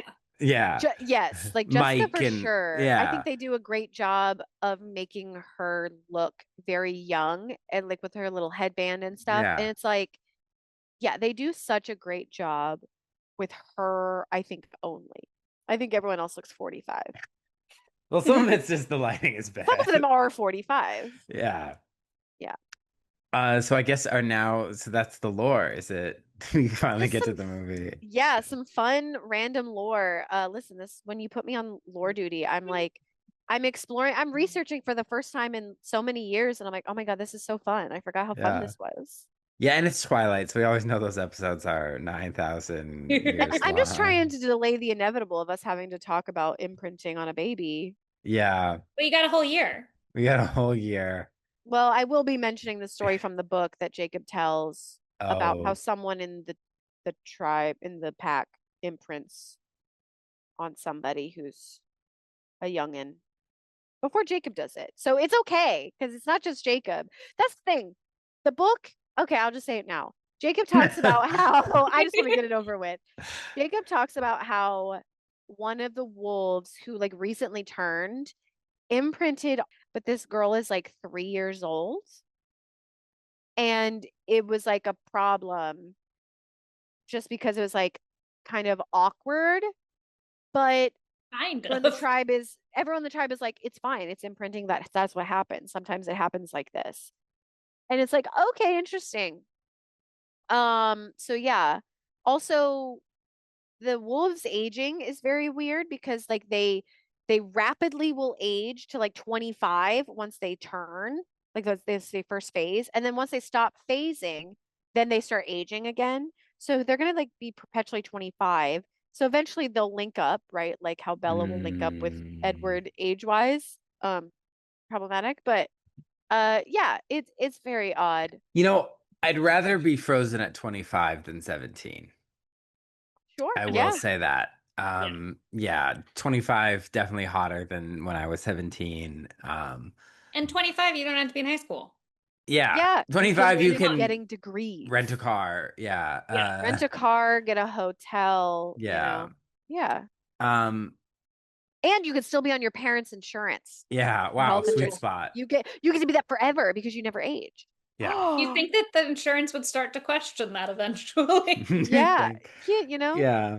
You're like, I I do think it's something it's very common for people to do weird aging in fantasy, and it's such a like time travel. It's one of the things that I'm like, do we need to touch this? Because the questions, I feel like it brings up more yeah. More. questions than like you And get note from it. note how the movies don't touch that. They have Hmm. not touched it. I'll spoil it for you, Cullen. They don't touch it. Okay. They just don't. You know who gets touched? Wrong way to intro it. Right. Riley, as he Great is segue. killed on the docks by Victoria. We get an action opener because of this movie is so desperate to try and be like, can there be a plot here? Um, Yeah. so he runs around, he gets bitten. He's It, screaming. he's screaming, is he a What do you college want from student? me? Great question. I have no idea. Probably If this was a jukebox musical, would it be What Do You Want From Me by Adam Lambert? Yes, it absolutely would. featured in the Yeah. jukebox musical If this was and Juliet. when this becomes a jukebox musical. Thank you. Yeah. Uh, so we go from that to the beautiful fields of flowers where Edward and Bella like to go to make out. Yeah, I'm not going to show them. I'm not moving my head. I don't want to see that. Yeah. And where Bella says, I have an English final. And Edward responds by saying, will you marry me? Yeah. Horrifying. And she's reading Horrifying. Wuthering Heights, which shout out to that movie. Yeah. Supernatural romance. I just like, they're just throwing you right into the like, this is a teenager who should be worrying about teenage things, and her boyfriend is old as shit. And Like, wants her to get married because he's from a time when a girl that age would just get married. yeah, Yeah. And also, I mean, we found a little bit later in the movie it's because he wants to protect her soul. Because he believes that marriage or sex before marriage is a sin and will damn you to hell. They say that in this movie? I thought it was being a yeah, vampire. no. No, later on when they do the actual proposal. Mm. The other thing that irks me about this scene is that in the move or in the books, it is Bella who is like almost always initiating like physical and romantic Mm. contact. That's how I describe it in such a clinical way with them because gross. Yeah. Um, but like he's the one kind of initiating it with her, and it's sort of like it's weird because she is supposed to be kind of like the aggressor, the one who really she wants to have sex as a Yeah. human with him. I don't get why, but I just feel like she wants to do Teen reasonable stuff. teenage things, and yeah, he's decrepit. Like he Yeah. yeah, doesn't look it, but he yeah, is. He He's like has this old-timey sexual a morality. walking corpse. Like he yeah, and she wants and like in this movie there's so many times where like she is just starting to express like normal 17-year-old stuff and yep, then it just like gets shut down and it's so tough to watch. And I yeah. grew up, chaste or whatever, and there's a level it was always kind of insane to me that people who are like, well, we want to fuck, so let's just immediately get married to save your. It's like that's like a very band-aid, short-sighted solution, and they weren't even immortal creatures. It's just like, Are you sure? you know, They could be now. who knows what those denim skirts were hiding. Yeah, I don't know. It's just so strange, and it like takes something a belief that is unfortunately very common and really highlights how strange and weird it is. It just makes it even weirder than it just kind of is in practice. Uh, Yeah. and I think what upsets me the most is that it was used as a way to be like, this is wholesome and we should allow our Yes. kids to watch this because it's abstinent, even though it's It's like, all depicted as a pro. Like Yes. yeah, And they all of also his behavior is depicted as a pro. and they depict this is just his personal um thing about sex and marriage, because while obviously like widely it was accepted that you don't have sex until you get married, that wasn't always in practice Yeah. frequently. And it makes it seem like, oh, he's just like so like wonderful and chaste, and like old timey's was just so chaste, but it's not. It like romanticizes the past, and it's Yeah. gross. And it's like, but he's probably like one of five quote unquote good ones, because then we get probably what, 20 or 30 years after he would have been alive, Yeah. we get Rosalie's story, and that guy's an old-timey guy, and he turns out to be a fucking murderer. Yeah. It's Well, also attempted murder, I guess. He didn't yeah. actually kill her. It would feel less icky if he was her age too, because then it's just like two people's He's opinions. 111 at this Yeah. And so point. Yeah. now it's like this paternalist thing of like, which Yes. is a whole part of abstinence culture, but it really nails it on the head of like, I am the one who knows better. You are 16 going on 17. Yes. I'm racist and I think you should be abstinent, like that kind of like coming from above. Whereas at least if it was a boy her age, it would be like, they're really innocent and they're not in a rush, which there's still weird things there, but Yeah, it's a but like if little it's then less. it's a conversation between the couple, and it feels like they never have conversations in which Bella's opinion is heard. And like so Yeah. much of this movie is like Bella and Edward talking about like whether or not he's going to turn her and when that's going to happen. And he like really doesn't seem to want to do it, which like could be a plus because what he should be saying to her is like, you go off and live your life for 10 to 15 years and then come find me. But she's too tempting. It's like he doesn't want Yeah, to, like but he she's won't let her coercing go. Like he him. won't let her even go to It's like her look what. fault. Yeah. Yes, and that's the Um Lolita of it all. The Yes. it's and she's too that's tempting. Yeah. like classic abuse thing is like it's your Yep. fault that I can't stop being like, Yeah. it's just Yeah. very That also he's I not glittering consistently in this scene. He's But and very inconsistently glittering and it bothered me. yeah. and he also is romanticized as the safer option because he's from an old time, chaste White. time, Yeah. white time. Yes, and he's white. And yet the option is that it's a boy her age who also doesn't accept her Choice. opinions Yeah. about things and choices, and is forcing his wants onto her. And so it's like, it's just gross all around. Yeah, Jacob is just he gives me shitty in a realistic way, in that Edward is shitty in a realistic way, and like you're a pedophile groomer, whereas Jacob Yes, is like a shitty teenage boy that you know, who's and it, still Jacob is learning like things. your And shitty high school relationship where yeah, like you get drinks 10 years later and you're cool. that yeah, unfortunately, because of the state of the world, he doesn't quite know better yet.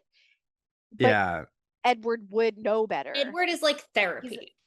Edward yeah, is like deep trauma yeah. and yeah, it's very, Edward is like very, Unbreakable Kimmy Schmidt, like you have yeah, to just came out escape. of a Yeah, hatch. yeah. yeah. I think it's also it feels like the author, Ms. Rosenberg, Stephanie, makes Jacob do things so we can't like him. Hmm. And obviously, that's the text, that's the story, but it feels like character sabotage to be like, no, that's why Edward's the good one, because without certain elements, Jacob's just the obvious choice. Yeah. Yeah, And S'more agrees. That's why she's stirring. yeah, Oh.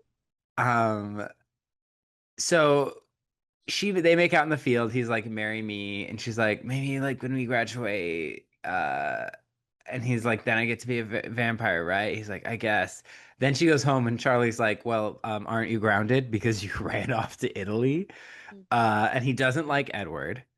because how she went when he left, she went like, so she got so depressed. yeah. Yeah.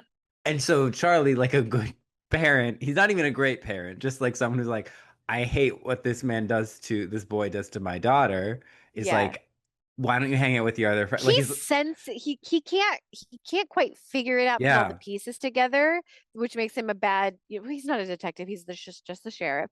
But yeah, where he's like he senses something is deeply wrong, Yes. and that's why he doesn't like him. Yeah. I also think it's like, he's a parent and he knows if you tell your kid directly, don't do this, that the kid's gonna Yep. want to do it. So he's trying to help her like see the light, especially because she's like 17, you know? Yep. Yeah. So like I think that he does not like this situation, but also knows that like he can't fully just be like, No. you can't see Yeah. it anymore. It won't work. That's how you Yeah. get an Ariel situation, you know. Yep. So he's trying to be Don't be a like, King Triton. why don't you hang out with your other friends He's or trying to bribe her Jacob? to hang out with her other friends. And it's He's like, it's I'll unground you if you hang out with them. Yep. yeah, like go to the mall with Jessica, please. And she's like, I Yeah. don't remember her name. Uh Actually, in this book, she knows people's names, and I'm not gonna lie, I was kind of proud of her. uh, She so did it. there, meanwhile, like Charlie's investigating, like that Riley's missing, that there's been increasingly more people are missing in like Seattle and other areas. Concerned parents are coming up. So he's like, something's going on. And it's not the Saja boys taking their souls, why so many people are missing. It's something else. And meanwhile, Edward is like, yeah, what about that ticket I got you to see your mom? Like, you have to use it for this date. And Yeah, Charlie's like, oh, okay, like, that's that's generous. good. And then he's like, yeah, and I'll be the other ticket. And he's like, That makes me super mm. happy. Ha ha ha ha. Everyone in the theater laughs because Charlie is so funny. So funny. And it's just like so controlling the way that he Yeah. does that whole because he's like, you have to go this weekend because it'll be the last time you can see her before graduation. It's like, obviously, we know that he's talking about changing, but it's like Mhm. to Charlie, I would be like, get the fuck away from her. Yeah, Yeah. right. And it's also, yeah, I know she's busy with her minor league baseball player, but you have one kid, Renee. Go to her graduation. Yeah. Uh, Yeah, if Moira Rose can make it happen, RIP, you can too. I think Ed at this time in the book, um, whatever that guy's name is that her mom's married to now, um, isn't even playing anymore. I think he's just like a baseball coach for like a local school. So, Yeah. um, but yeah, no, this is like, I- I love this upcoming scene with her mom. it's all layered on though, kind of like this, you come from a broken home of like inefficient modern neoliberal parents and you need to embrace tradition. It, I do, if we're going the 9/11 to Gerard Way to My Chemical Romance to Twilight pipeline, I do think as time goes on, will we be able to trace Twilight to the trad wife, Oh, conservative Gen Z boom? And I don't know, like I'm not a sociologist. I don't know if I can fully make that connection. I'm not going to stand on my whole Khaleesi and say interesting. that, but like Uh-huh. like, I don't know. There seems to Interesting. be, because franchise seems to be grooming me. I feel like I'm being groomed when I watch it. So, Yeah. But like her mom is so like I just wish her parents would be like slap Her some sense in mom, her because they're right. her mom in the book, it's a lot more direct that her mom is kind of like, listen, your dad and I got married right out of high school. Like, she's like, I can see this potentially happening to you. Like, she kind of lays it out. But in this, her mom's more cool about it. But I like her mom better in this movie because Bella is just like so she also parentifies her parents or is just like really dismissive of them. Like she mhm. calls Charlie Charlie. Yeah. Um and her mom, she's kind of like, oh, my mom is just like so bumbling and like fails at life and I'm always the person to like help her back up and stuff. And it's just like the way she talks about her parents is just ugh. And that's why I like this Renee is like it's more like her mom is looking out for her still and like Yeah. but She's she's too cool about it. Yeah, because she's like, there's other schools in the University of Alaska, other program, Alaska. Alaska, other places you could go. She's like, that aren't as cold. Like you could go to school near me. look, here's a t-shirt quilt of like all the trips we went on, which I thought that was, I have a That t-shirt was Cute. quilt from my mom. So Very cute. sweet. yeah. Not in the Uh, book. and she's like, and you can add more when you go Mhm. and experience new things. Because, And if you have kids, right? Like yeah, I think this movie leans a little too much into the like, if you make a decision that's going to prevent you from having kids now, like in the future, because you yeah, don't think you want them now, things might change type of thing. But what it is like it's pointing to those like human experiences, like reminding her of like what is good about being human. And Bella is so like repulsed by being human. So it's like it's that moment that like being human's kind of cool, you there's, know? The messaging is so weird because it's just people repeatedly telling Bella, like, go out and have fun experiences. Yep.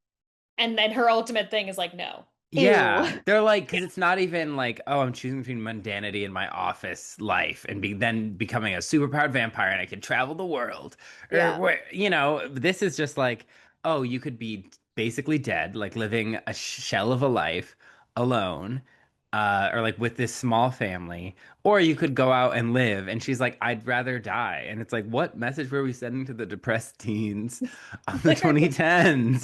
That like Well, life that isn't worth living. Like if she chose life over Edward, this has the potential to be a kind of a beautiful story about escaping abuse and about Yeah. empowerment and about being young and that who you like in high school doesn't have to define who you are forever. and it also is like Maybe I'll not write only is that. she rejecting Please. humanity, like being alive, she's rejecting um like the fact that when she is still living as an immortal, everyone she knows is going to die. And then she is going to be alone with Yeah. just this family of people she's just met a year and a half ago And when they played she baseball. can't see her parents even before they're dead because they're gonna be like, why aren't you aging? Yeah. Yeah, exactly. And So even she's going like to be completely cut off. It's like, Because she's the choosing her framing religious of that cult. scene with like Bella sitting outside, Bella and her mom are sitting outside in the sun, and Edward's inside in the dark. And yes, it's like this scene is framed like Edward is in the bad position, and yet where this series is going is that that is also where Bella ends up, and that's supposed to be a win. yes, we're It's just supposed to weird. root for that Yeah. because he's like trapped inside because he can't go Yeah. outside because he's going to be outed. And so it's like, that's her life. And so it's like, yeah, it's just, it sucks. Yeah, vampires suck. Yeah. Yeah, Yeah. Uh, let's watch that movie. so maybe after yeah, after we There do we all go. Twilight, Yeah. yeah. So meanwhile, like because she even points out Edward just like watches you. Yeah. Mhm. She's like, it's intense. Um, yeah, it's Yeah. like her parents like sense it, but they don't like come out and say it. Yeah. Uh They're not like, maybe you guys are just a little too much together. It's a little, it's intense, and maybe this isn't good for you, you know? yeah. Maybe you should go to therapy. Maybe you should Yeah. go to college. Maybe you should You go to should college. College. That is what they are saying. Go to That is what college. there's, that's all I They're want saying, for her. yeah, I is just feel like she would have had such a great time in college. I feel like she would have blossomed and Oh yeah, she would have like an emo friend and a stoner she would have friend. like gotten a cool haircut. Like I feel like she Yeah. would have just yeah. really had fun. According to Explore her Stephanie Meyer, bisexuality. Yeah. Yeah. no, no, no, no, she would not have done that. Because she's written by Stephanie Meyer. Stephanie Meyer said that she thinks that Bella would become a teacher. Oh Bella hates school. no. Yeah. I don't know, you know? Well, it's because Bella, again, in the books, does not have a personality, and a teacher could be many things. You could teach many different Uh, things. That's a Yeah, very I was true, true, like, easy you're gonna job for call true. a you to. teacher, be like, they don't have No, personalities. they do, but I'm like, you could Yeah, self-insert as a teacher because, like, I could self-insert as an English teacher, and a bunch of other people could. You could like right. any subject, so it's a good Yeah, Yeah. self-insert job. I like exactly. the idea of her being a school librarian because when she researched like vampire.com or whatever, Yeah. Yeah, I like the idea of Bam. her. You're on Google.com. Yeah. yeah, Um, iconic. so meanwhile, Riley is gaining an army for Victoria. Um, of vampires by preying on children Mhm. and other people. And we see this poor girl who's scared being turned into a vampire and how scary that can be. Again, if we're Yeah, let's acknowledge the vampirism as sex metaphor. right. Um, and I'm just gonna say that, and we can keep going. But also, Yeah. well, you know what? Leaning on that metaphor, the Catholic Church cardinal coded Volturi seem to watch and ignore this abuse, and even though they know it's happening. Even So though it's getting a lot of news attention, also. yeah, Yes. but it's a spotlight, maybe. Yeah, because they think it's a serial killer. Yeah, Yeah, they a very active serial killer. Yeah, like a literal Prolific prolific serial serial killer. killer. Even what is it? The even Green River killer that was yeah, up in that area. I think that's like a mention in the book. Is that like even that guy didn't he killed like 30 people over 40 years, you Yeah, because know? this is over the course of like a week is like 10 people. Yeah. But the Cullens have known about it for a year, supposedly. well, the Collins don't do anything to help anyone but themselves. No. And Right. we'll get to this. We'll get to this in my visceral reaction that I had in public when I watched it. Um, uh, so the Volturi are like, we know that this is evil, but let's see where this goes. My name is Jane, and it just feels like that's the wrong name for me as a character. I should be something like is Andrea. I almost said Isabella, but that's a protagonist name. But like something like Elisabetta, like Something Italian. yeah. Yeah. Yeah. Jane? Yeah. Listen, she's just an American girl, okay? She's from Minnesota, you know, Yeah. and she just happened to be she's been a vampire since, whatever. Yeah. Maybe not from Minnesota. She's from I Iceland. was gonna say she like from Kirsten's Her times. Yeah. Yeah, She her was name Kirsten's friend that died of cholera. Is actually a vampire. yeah, yep, Yeah. yep, yep, yep, yep. I Yeah. feel like Dakota always does a nice job with the part. She's like acting through some contacts in a nice way. Yeah. She's giving everything that this character could give, Yeah. honestly. Yeah. There's so many named characters. I was thinking about that when I saw this group of vampires. I famously, as a writer, write with a lot of characters. So this is coming from a glass house, but I'm like, why is every vampire she's with like named? Like these should just be like Volturi Vampire 1, 2, and 3. Like, or like Rodrigo Uh, Like, wait, Cullen, before Raffaello we and move on. have you ever heard of world building? Oh, God. he's These just characters feel so real. They're just like jumping off the page because they have a name. it's just like they need to just be like the guards from the Volturi, like the embassy. And then Jane is the one with the cool power. She's the main I They character. all even have a think, cool power that again is like barely used. Utilized, yeah. yes, yeah, This is where if I was the D&D game master, they would have a name purely for me to keep track of their damage in the yeah. conflict. Like how Because many hit numbering points do they them, have? yeah, Yeah. numbering them is just not going to work. Yeah, Yeah. Uh yeah, that is it's oh yeah. yeah. Um where are we? Okay, so meanwhile, the vampires and werewolves are chasing Victoria around. She's hopping over the river boundary. They're just zooming about, and that leads to an altercation between the werewolves and Emmett because he's on the border. Um, Yeah. and He there's a like bit of almost crosses as he jumps yeah, to get her. and I the amount of things Stephanie includes that I'm like, why do we have to go here? Where it's like it is the indigenous people protecting like their reservation from like literally pale immortal like colonizers, and that it's like, oh, they're so mean for protecting their borders. And it's like also layered onto the fact that they only are forced to shapeshift when they are near the vampires, and the vampires choose to come there and inflict that upon this population. And in the movies, they don't ever explore it, but in the books, Carlisle doesn't know that. Like he doesn't know that the reason why the wolves ever showed up again and that like then all these other kids started phasing was because they were there and then the army was being built. So Yeah. like he didn't know that. So like it's like they are accidentally inflicting this. But in the movies, like it does kind of feel like, well, they don't fucking care. Like, Yeah. um, Well, when have rich white people cared what happens to indigenous children? right.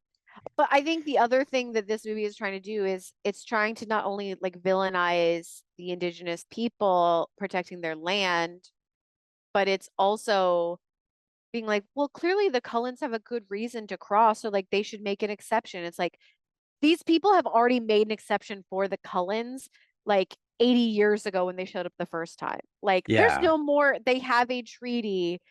They need to stick to it. White people are not good at that Yeah. historically, Looking you at you, know. Andrew Jackson, Andrew. my least favorite president since childhood. Well, Mm. now I he would might have a say, run for his money. I would say I have a couple Thanks, now, you know, Um, Yeah. considering the files that have come out, yeah. Yeah. And you also know. that like the pack can defend themselves and are, Yeah. Yeah. They're you know. And they have working a to right chase her to. too. They don't Yeah. want Victoria on their land Yeah. either. Yeah. Yeah. They don't want any vampires on the land, and they don't care who it is. Yeah. Like, Yeah. Same. yeah, same. Right. Go Uh, away. out of my house. I did not So invite you. the Cullens, I guess, at school sit with her friends now instead of separate. Because Alice is like, we're gonna have a graduation party, and they're like, oh my gosh, we've never been to your house that looks like it was built in Sims 3. Uh, and they're all You can do excited it in about it. Sims 4 now too. They just gave us glass walls. I was just gonna say. Mhm. Yeah. So Uh, so this is happening, but also at school, Jacob is out front, and he's like, do we think his hair is wet or very gelled? Because other people's hoods are up, like it's maybe drizzling, but no one else is wet. But then his hair is like noticeably wet. And I can't tell if it's like hmm. extra gel or if they were trying to I make th it look damp. I think he's always a little damp. She's He's just just a damp damp boy. little boy. It's a I think damp little it's pup. just like he's wet, but it could be From gelled. What? Yeah, He was just on his motorbike, yeah. sun, helmet. Oh, yeah. So perhaps it There you was that. go. That's a good point.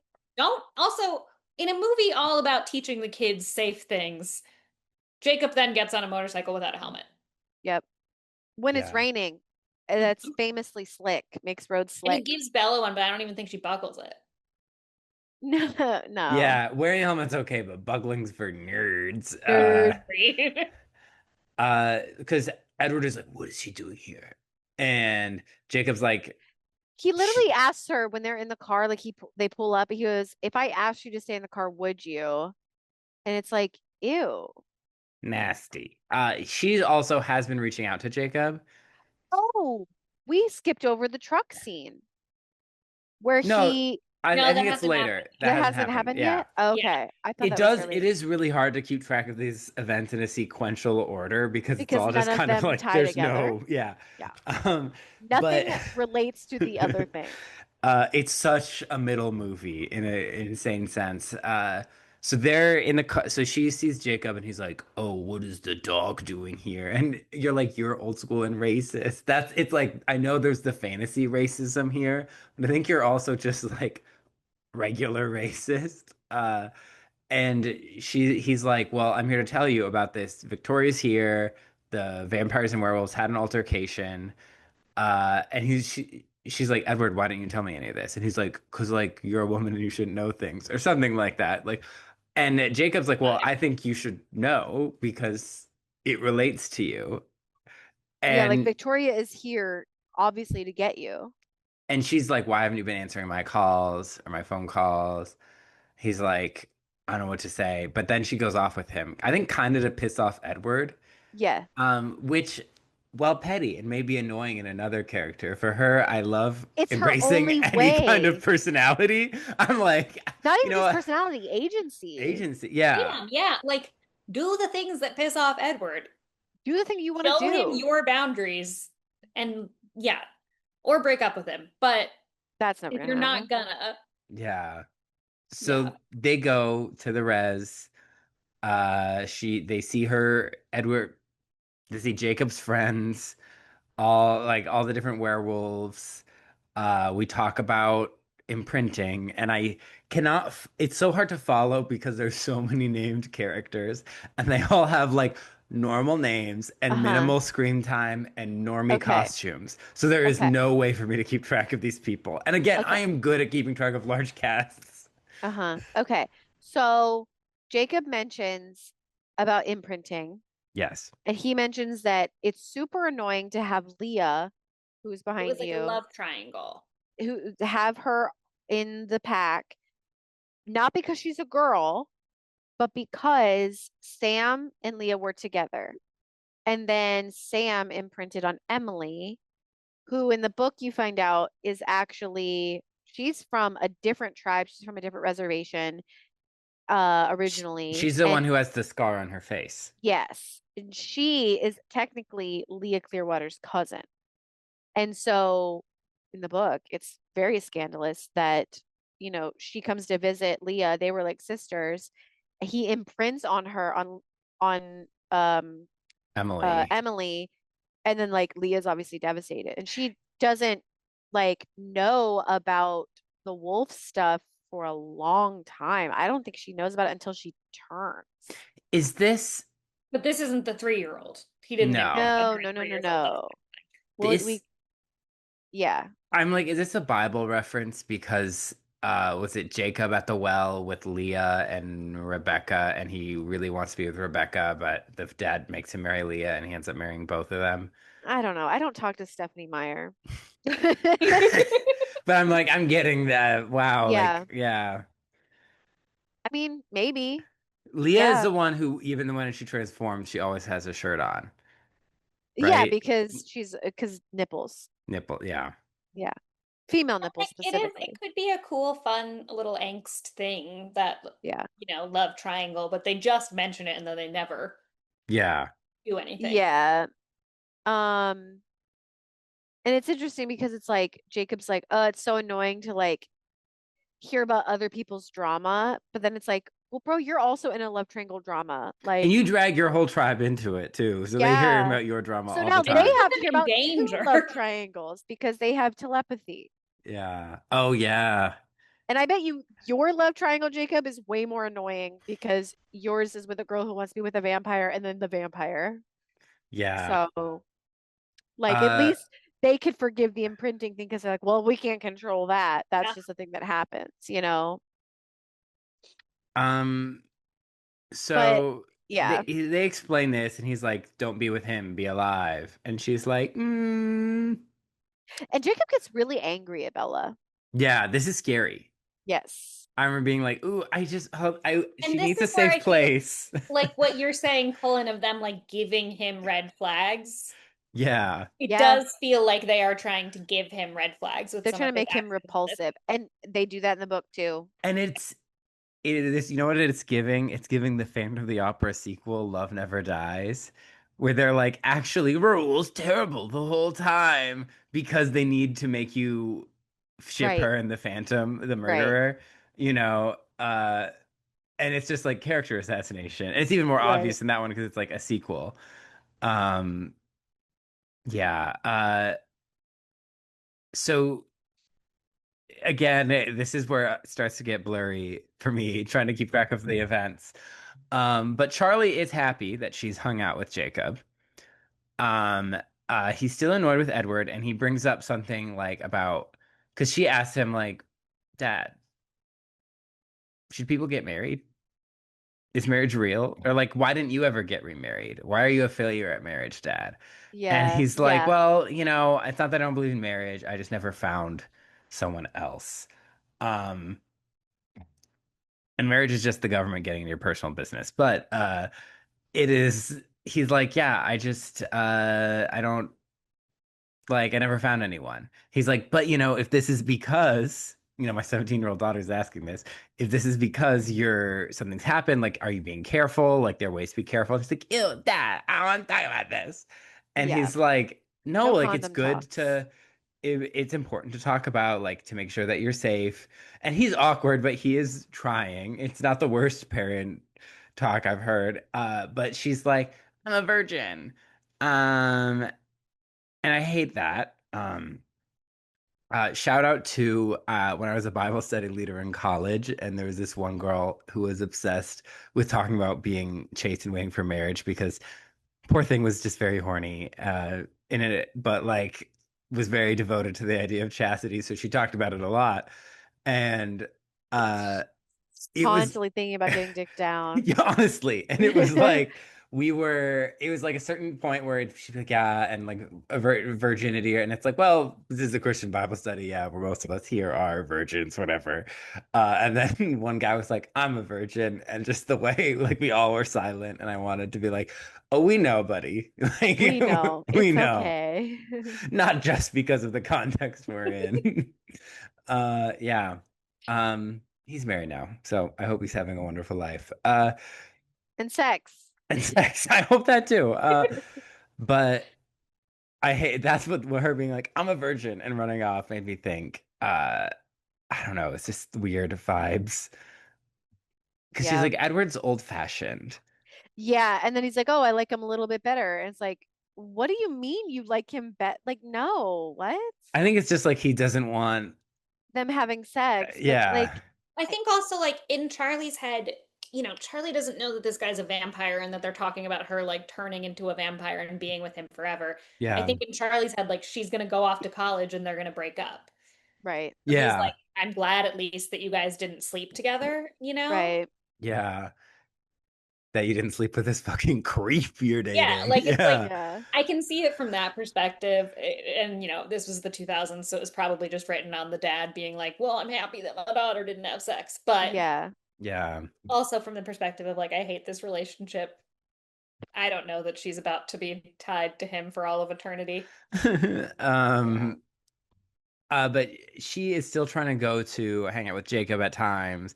Edward removes the belts from her car. So in the book, this is one of many series of events where he does something to prevent her from going and he uses Alice. So basically, when she decides that she's going to go to La Push, so she's going to go to the res, her future disappears for Alice. And Alice is cracking like 10 different things. That's like the only interesting thing about this book to me is that like they have Alice watching so many things and then things slip through the cracks. And that's kind of, oh, That's interesting. your perfect plot device doesn't perfectly Yeah. work.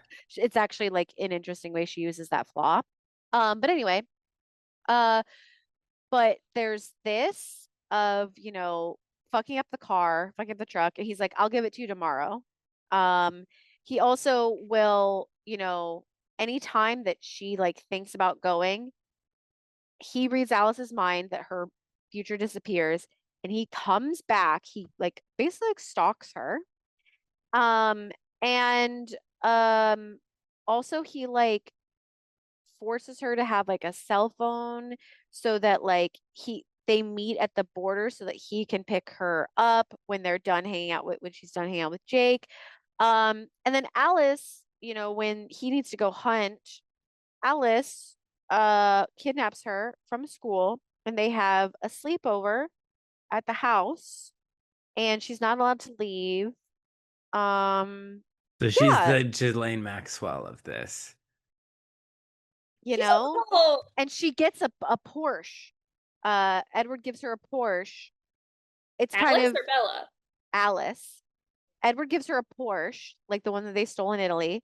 Um, so kind of as payment for, helping out with kidnapping Bella and keeping her in check.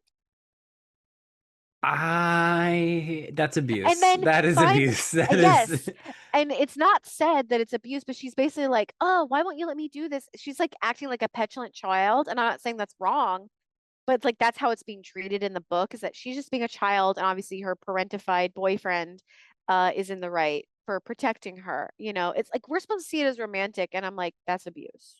Like that's yeah. scary. Even Where when are Carlisle and Esme in this? Like, well if Edward's being the parent to Bella, you're the parent. You made the like you look at this situation and deal with these children. Well, but they're I pro mean, I was abuse. just gonna say Yes, no.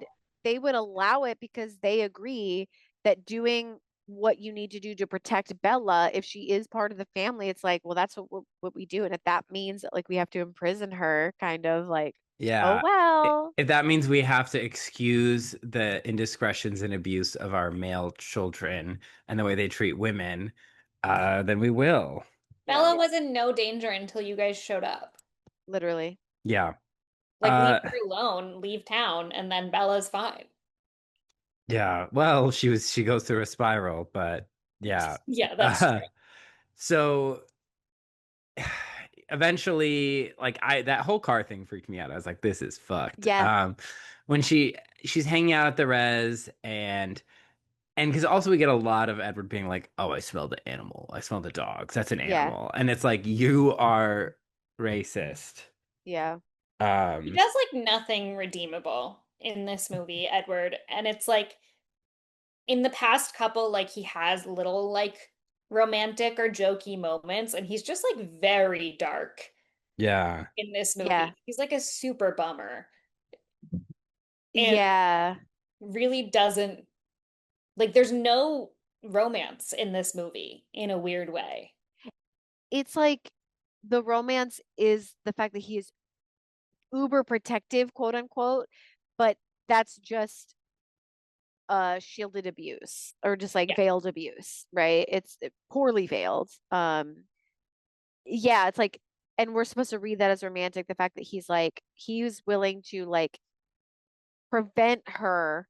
But that's the thing, is like it's like he's making the sacrifice. He's Yeah. he's not letting her have free will because it hurts him too much to, not be able to keep tabs on her through his sister. Like he's stalking her through Alice. Yeah, because he Yeah. can't stalk her thoughts like everyone else. Yes. Which I always forget that he can do until he And brings he's it up. yeah, until he like looks weird. He's like, Yeah. I'm like, yeah, that's my oh, you are impression. reading thoughts. Yeah, I don't like him. Yeah. No, That's that's my hot why take. And I the hate crazy whenever thing, people say I look like him, or shout out to my hardware store days when I had the name tag, and people be like, "Oh, it's like those vampire books." I'd be like, "Yeah, you're like, But like our yeah. Pat's is cool. This isn't Robert's fault. No, yeah, exactly. yeah, Um, and something else that really irks me about the way this is handled in the book, like specifically with like the Jacob kiss thing, the first one, is that Edward kind of knows something is gonna happen, and he's like pissed off when he drops Bella off at the border, and yet he still lets her go, knowing that Jacob is planning to make a move on Bella.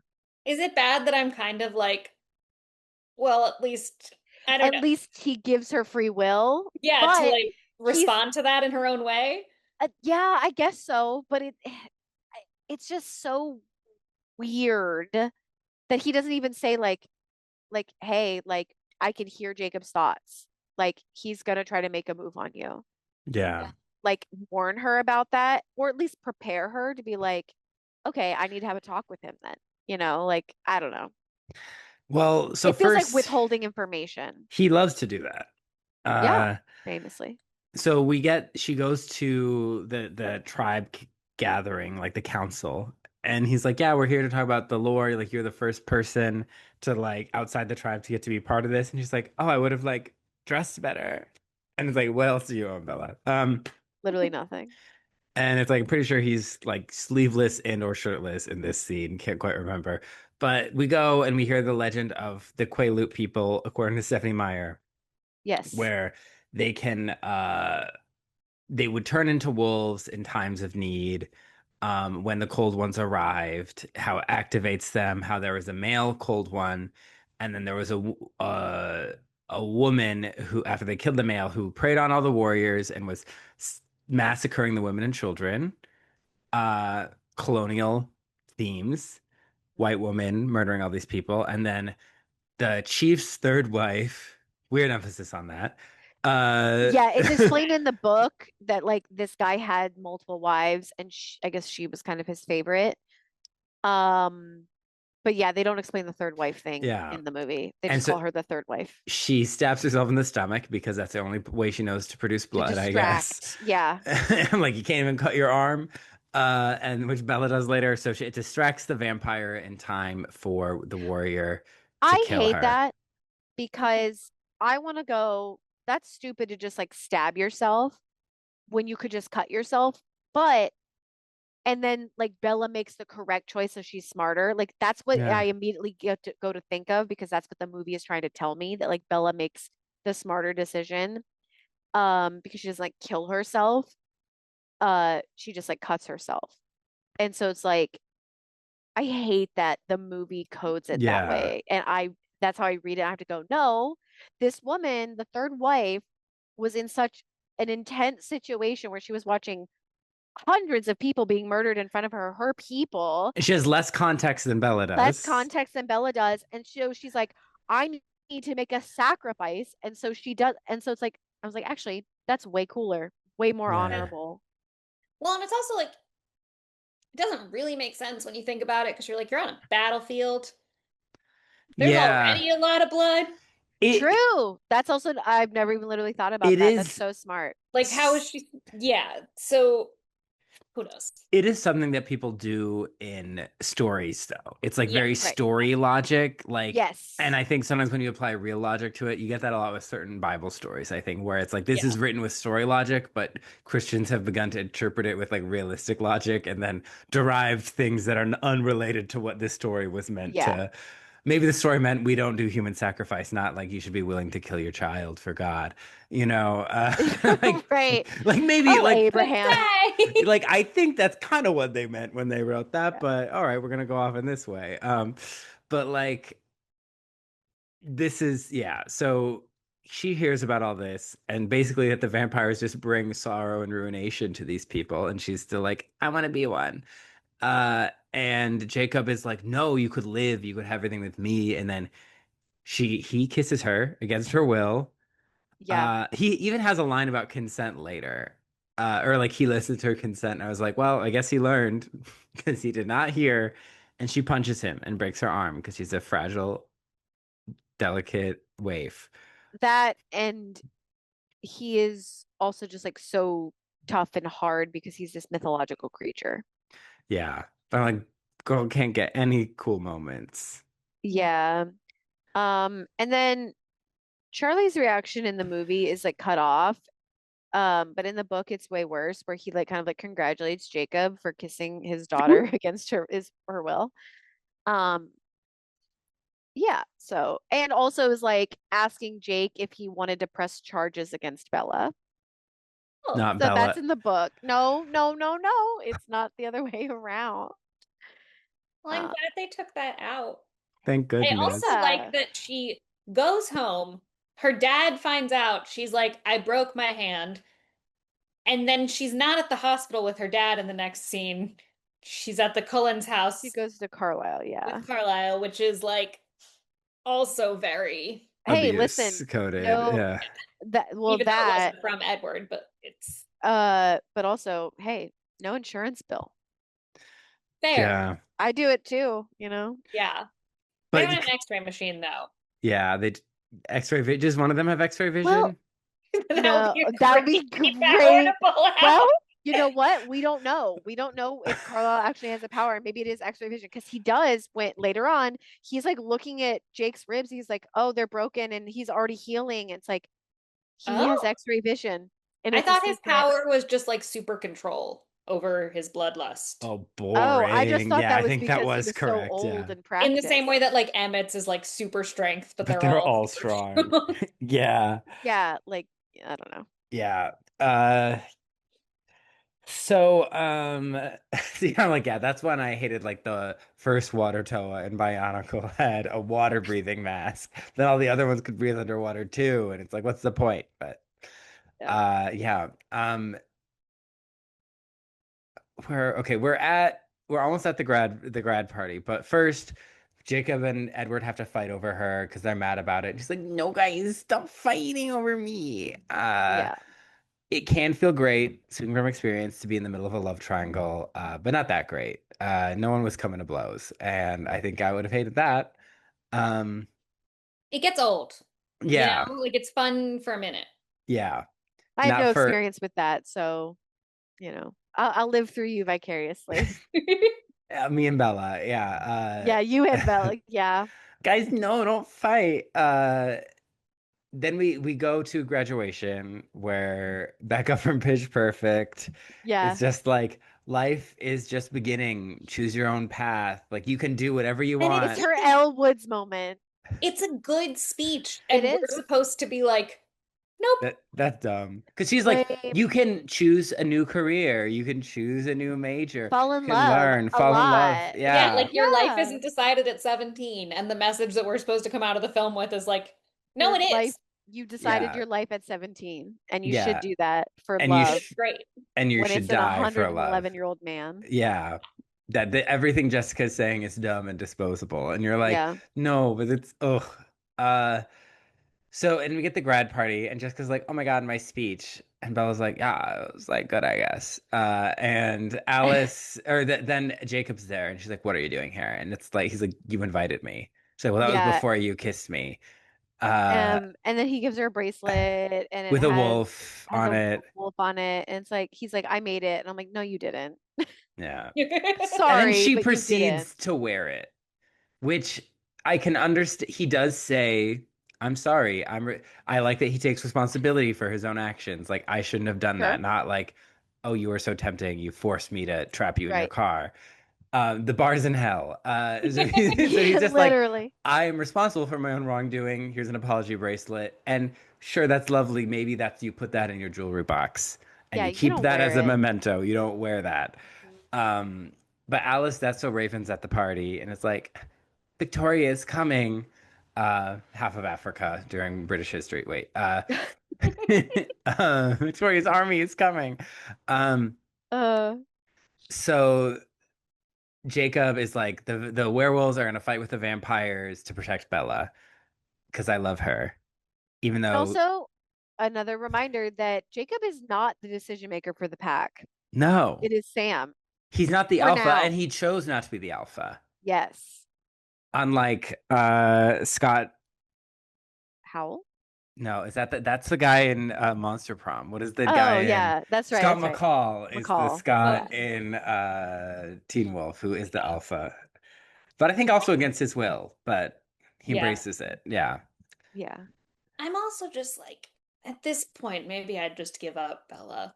Like, it's been a lot every time someone's coming after her, you know? It's just Yeah. Yeah. like there's got to be, especially among the pack who like don't even know this girl. People are dying for you. Yeah. Yeah. I feel like in another Well, movie she would go off on her own so so no they one has to haven't, die for her. I feel like that's a plot in another movie I can't Yeah. think of. but they haven't put it together yet because it's That's her who Mirror puts it together. Mirror. She puts it together that Yeah. it's Victoria. Victoria. So right now they're agreeing to work together because Jacob wants to protect their land. They Yeah. just assume the army is coming for the Cullens for some random reason. And then Yeah. Bella has a dream Yeah. after, well, later on, and then she puts it together. And I'm like, Well, because yeah, I she think has a Scooby-Doo moment. she has a Scooby Doo. I feel like it mirror like I'm thinking of Mirror Mirror, and I'm sure other movies where like so Lily Collins Snow White is like seven dwarves. The queen is attacking you. It's because of me. I have to Yeah. face her alone. I have to go off on my own, so you're not in danger. And And they're like, Yeah. Bella no, we're family. Bella never, never thinks of that. and she never does anything. Like she has no heroic moments at all, The really. best you can do is distract for a few seconds. Yeah. Yeah. And it's tough because like she's in over her head, obviously. Like she's amongst all these supernatural creatures who are super powered, but it's like you want her to bring Something. something, And anything. it's also because, Cullen, you know this already. Bella has a superpower, but as a human, it's stupid because it doesn't work. She can't use it until she Yeah. becomes a vampire. Because right now, the only way it manifests is that Edward can't read her mind. I mean, I So, think like, of I think of Dylan O'Brien's character in Teen Wolf, Styles Stilinski. Styles, and how much he Scooby-Dooed things and put things Yeah. together and like was the brains of The the best character. operation, was the best character. Well, and there's Bella could always Him and Lydia. easily been have been a that. Yeah. Scooby-Doo-esque character, like because there's like like Xander in Buffy has no skills, but like Yeah. Right. they're finding ways for him to contribute to the missions in different ways, or like Cordelia and Buffy and Angel, like you. There are ways to do it, and they just don't do it with Bella, and it gets very frustrating as you get further into the series. Yeah, and Yeah. it's a symptom of the book being just Mhm. like insert yourself into the situation that's happening to you. You don't get to make decisions, right? Yeah. But I would hope that I would do like like that's the thing Yeah. is I like don't you want to have to Right, be that's the believe that like thing. you would do something. I don't want to be Yeah. that dumb in this situation. Yeah. Yeah. Yeah. Uh so they're training. This is where we get Jasper's backstory. And He's his like foghorn leghorn accent. he's And like the again establishment of the Confederate soldier. We have Yep. to put in that he's a Confederate soldier, but then we're like, Yeah. I was just freeing women and children, guys. I never saw battle. I never killed my brethren for states' slavery. rights.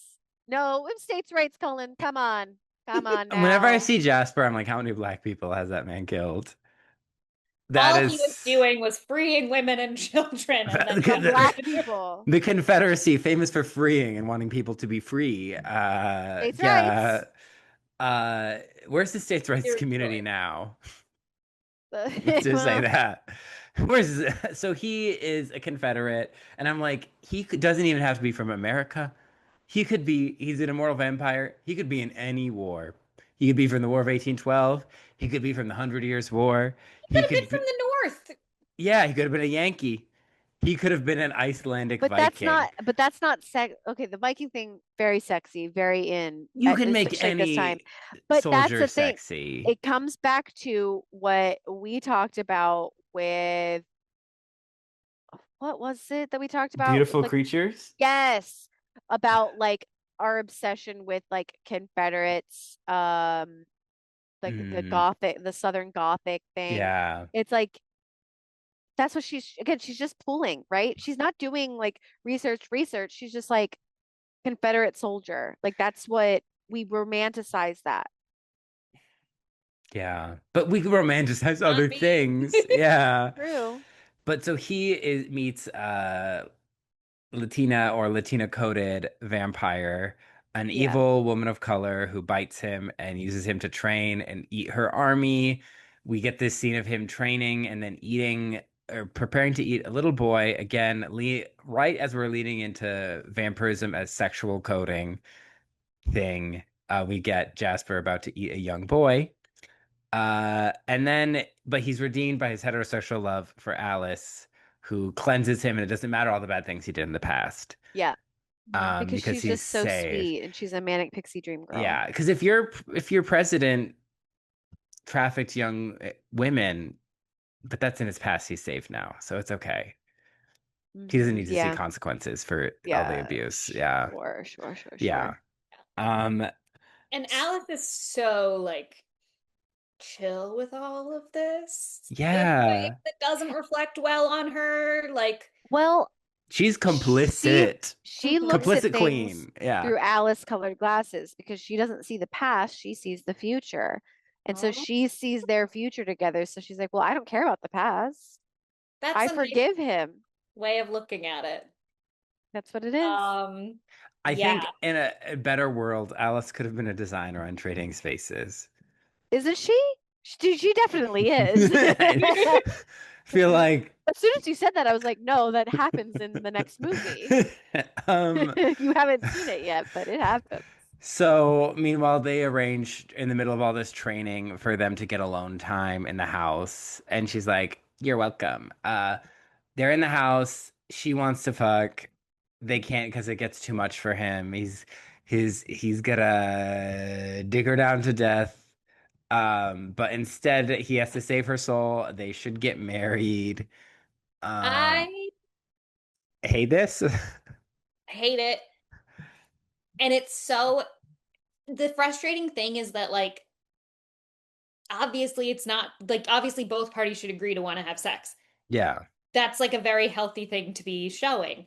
But they don't have these conversations in a healthy way at all. And like Edward's in control of everything. And he Yep. just like babies her so much in the way that he speaks to her, and he treats her like she's not capable of making a decision, and like she's stupid for wanting to have sex. And it's just like, you're Yeah. old, like your Yeah. dust inside of your weird hot young body is just like the shriveled old man. Racist, Leave shriveled her old man. alone. Yeah. Yeah.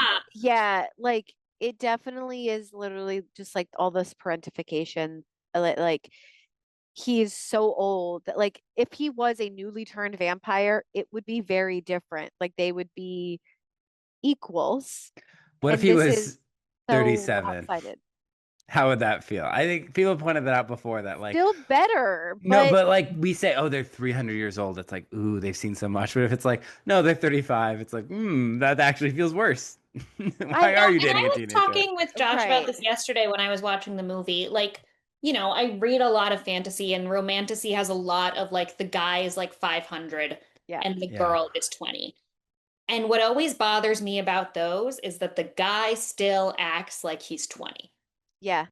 If the guy is 500 and he's mature and he's not a jealous idiot and he's like resolved a lot of his trauma and he's grown and he like has read a lot and like is a well-rounded person and probably still has flaws, but like feels like someone who has taken 500 years to work on themselves, then I'm more Yes. okay with it. But it's like we let men be in a stage of arrested development for like hundreds of years in these stories, and we're like, it's totally cool that Edward's 120 and he's still like this. Yep. And it's not. Exact. Yep. That's you nailed it. Yeah, Yeah. drives me crazy. Because like Carlisle's mature. Doesn't mature Yeah. Hannah. Yeah. Because then, Uh, in a way, you understand the fantasy. Because you're like, wow, a man who Well, resolved all his issues. because yeah. also like if we think about this from the Mormon perspective, is that like your husband is also your father in a way. He is your protector. He is the leader of your household. And so like Bella is supposed to be a child forever, and he is just going to tell her, basically guide her spiritually and intellectually and socially. Like he is going to give her advice on what she should do. And it's like she just needs to fall in line, basically. It's Yep. gross. Yeah. And it's just like, and this whole scene is just like another example of her expressing wanting to have normal teenage experiences and then Yep. being shut down by the old man that she's dating. Because she can't have them unless she commits to eternity. Yeah. Yes. And it's just Well, she very, can't have them with him. yeah, And he knows that she wants him. Yeah. But it's like you have to give up your father and your mother and all your friends. And yeah. the ability to go in the sun, like, Yeah.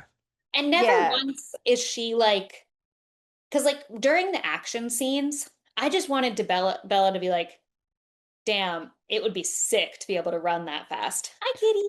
She's just Uh, Um, sitting right next to me. she's She's in the like, meadow. Um, but like I wanted Bella in the action scenes to be like, damn, I want to be super strong and super yeah. fast. Like that's a valid thing for her to say and she want, could, but she never expresses that. yeah.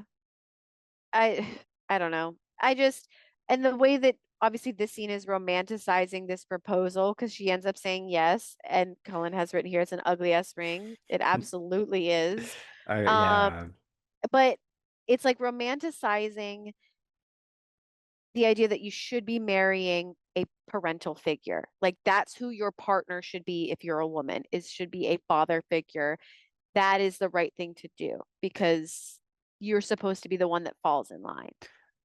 And And also like keep on asking and then she'll say yes because she said yeah. no. And he's protecting her soul supposedly. And again, that's like the spiritual leader of the family. It's like it really is very heavy-handed with its message Yeah. if you And just we take 2 seconds to think about it. how did he get his mother's ring too? Wasn't he from a groomed from the influenza hospital bed? She died in that hospital, and so he probably took her belongings. Hmm. That's probably what, or maybe there was a heist. Yeah. You know, Yeah. They couldn't do that. They're not fun enough. no, he's not fun enough. Yeah. It's horrible. This whole scene is horrible. And the proposal's supposed to be a win. Like we're supposed to be like, yay. Yay, they're gonna be together forever. And You're we're like, like, no. You're just Ugh. watching this girl's like life and dreams vanish. And it's not even like romantic. Like he doesn't even give her like a good speech or anything. Like there's just no romance in it. Because it's a business transaction. well, the romantic thing is him talking about how he would have courted her if they had both grown up in Yeah. 1910. Like that, him fantasizing the past and what it was to be in love back then. Like that's the Yeah. romantic part, but yeah, it's not Which romantic. is, I guess this is a good time, Penny, to talk about uh Rosalie. I was just gonna say, when are we talking about Because Rosalie? Rosalie walks away and she's like, Rosalie, why do you hate me? And Bella's like, or Rosalie's like, I don't hate you, Bella. I'm jealous of you because you can live a life that I dreamed of like I dreamed of getting married to a nice man and having children. And And it's I, not just that she can have a life, it's that she actually has the choice and she's making a choice to give that up. And Rosie's like, I didn't get a choice. I was murdered. I was almost murdered, and Carlisle, quote unquote, saved me. And so my life ended either way. Like what I yeah, wanted ended. And you get yeah, the choice to turn into what I am or stay and like live your human life. And she's like, and that's why I'm pissed at you because you're because making a you, bad choice. And yeah, it's Yeah. another example where like I agree with Rosalie. yeah, Like Yeah. yes, she's right. But we're not supposed to come out of the movie thinking that. But I'm like, yeah. she's completely right, and everything that you're showing me that she's saying is right. Because Bella says, I'm not going to want anything as much as I want Edward. And Rose is like, that's not true. You're going to want blood. But in the book, don't you dare knock that over. Obviously, I'm talking to a cat. Um, but in the book, Rosalie's, the way this kind of ends there is like, um, you know, is kind of saying like, you're going to basically give up your ability to have kids. And it's kind of leaning into, well, if you make a decision right now to stop your ability to have kids, you're going to regret that. And obviously, like, we don't love that messaging, being so focused on like women need to become mothers type of thing. So I like the way they approach it in the movie where it's more about like your human life is made up of so many other experiences and you get a choice. And Rosalie's like, I didn't have that choice. Yeah. Because we get And this. you're taking it for granted, Yeah. basically. You're throwing away all the opportunities, all these other choices. You make Yeah. one choice, now you're done choosing, and you want that ease of being done choosing. But Yes. I Again, we're supposed to be like, nah. Rosalie's crazy. sometimes I wonder if the filmmakers knew, because I mean, obviously people kind of knew that this was bad. It's like if they almost like sort of were putting in these ideas to hope to like they okay, well, we can't change this text. It has to be this way, but can we make the other arguments really appealing? Well, I don't know if I don't it's think that they so. knew or if it's they just like they wanted to just be more nuanced about it because I Yeah. think they didn't want it to be as religious as like, well, if you give up your ability to have a baby now, Yeah.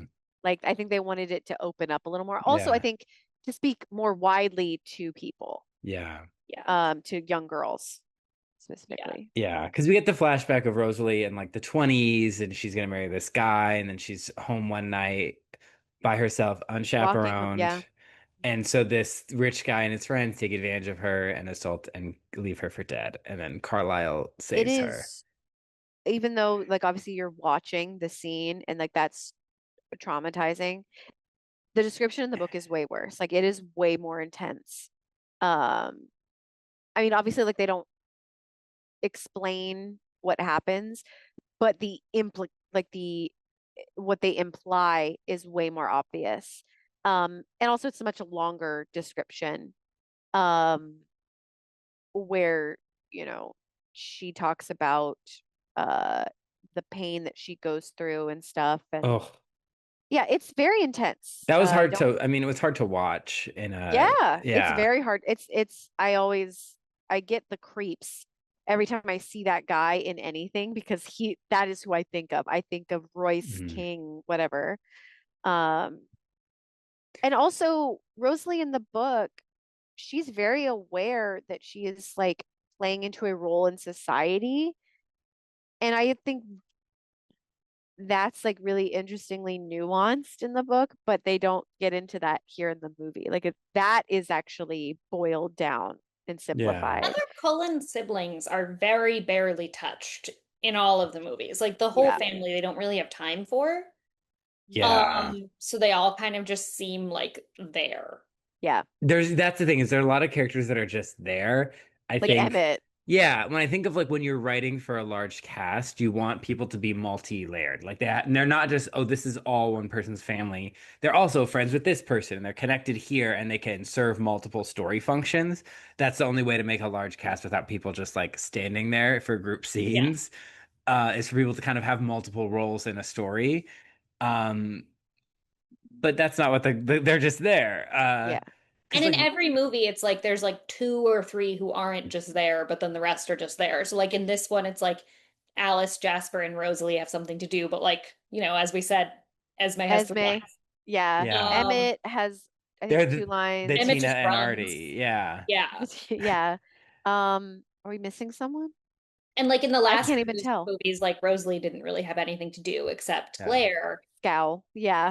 And Jasper had nothing Break to do except go dishes. drive Jasper base. Yeah. Yeah. Yeah, Yeah. so they don't really handle that super well. But I thought that like, yeah, it's just frustrating to see people repeatedly telling Bella good advice that she doesn't.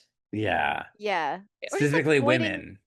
or Hmm. just like reminding her that she has a choice. Because that's really what it is. Her mom is like, you have a choice. You have a Yeah. choice to do something else. Her dad is like, you have a choice to hang out with other people. Rosalie's like, you have a choice to not become a vampire, or at least like stay a human for a little longer until you figure it out. Yeah. Like, she's not saying don't become a vampire. She's like, it's like you could wait. Yeah. Uh, but what I can't wait to talk about is this cuck tent. So we're getting ready. We're getting Oh, ready for the final talk about battle. romantic. I mean, the heat between Oof. Edward and Jacob. I was, Oh, and I root for them. I feel like yeah. I maybe think their they should toxics fuck. could cancel each other out and they could like both, or they'd have like an awful relationship, but they'd both come out having learned a lot about themselves and like go to Yeah. therapy to fix it. Yeah. I don't know. But Yeah. Yeah. that was the most chemistry in any of these films Yep. that I Uh, I felt. agree. so it's getting snowy. Bella's leaving her blood to attract the army of vampires. They're getting ready for the big battle. They go up there to like their secret hiding spot. Um, Jacob overhears them talking about their engagement, and he's like, "Oh no!" And she's like, "Yeah, I just really love him. Jacob, kiss me." And Yeah, because he's like angry. they kiss, and she's like, I just, I love you, but I just love Edward more. Which she's being such a little brat, but I love it for her because I love her having a personality. I love her stringing these men along because I'm like, at least you're doing something. Yeah, she's keeping him on the back burner. But yeah, like Yeah. in the cuck tent, like they like Edward and Jacob kind of have a moment where they like agree that like Bella is the most important thing and they like will accept whatever decision she makes kind of thing. Um, I doubt Jacob And that. she's also like, is like, I'm hotter than you. yeah. Literally. Lots of True, quips. true. True, true, Yeah. true. Like in In my multiple Because, head ways. canon, Bella's pretending to be asleep that whole time because I'm like, She they're talking definitely at a is normal volume. because the Um, in the book, she hears this. This is in the book. Like there we go. So she is pretending to be asleep. it's like I she's like like that half she's in and listening. out of sleep. Yeah. well, so we get, One thing going back, we did forget to mention that Edward gives her a charm for her charm Oh bracelet. yeah, he wants to And she be. goes, "It's really pretty, thanks." And it Yep. sounds so fake and like horrified and like she does not want that charm or to wear that charm. yeah. Yeah. Yeah. Yeah, but now she has a charm bracelet from both of them. And she's kissed And both of Edward's is them. bigger. Mm. I think that was important to him. Yeah. Uh, so they're in this tent and she's so cold. She brought like no jackets. Like the amount of clothing she's wearing in the winter as someone from the north, I'm like, you wouldn't know to wear Also, more clothes. Alice knows about the future and she didn't see this storm coming. Yeah. So she's all just like, I'm cold. It's giving any man, including myself, when we're sick. Because she's like, I'm glad that you owned up to it. and I'm like, honestly, any woman I know who is that cold would just kind of be there like, I'm cold. But Just that shiver is and be like, fuck. Yeah, whereas that is like a man's thing to be like, oh, I'm a baby, I'm cold. Uh, but she's doing that and like so dramatically. And Edward's like, I can't make her warm because I'm cold. And then so Cuck Tent, Jacob has to come in, Yeah. hold her. He's like, it's better if we're naked, but all right. Yeah. And he's like all warm and they gaze at each other. And I wrote, this scene is 9,000 years long. Like It is. it's so long. He also Uh, had to carry her through the woods naked Shirtless. for some reason about scent that yeah, felt like it was just an excuse for them to be having like an emotional conversation with his shirt off. Yeah, And I'm yeah. like, did Taylor Lautner have to carry her for like 2 full days of shooting? Like, Probably. were probably his poor arms just dead? Not that he's jelly. like a heavy person, but like, that's a long But time. still, yeah. Um, yeah, so like after Cuck Tent thing, morning happens, he overhears that Oh, the kiss they're is getting after the cocktail.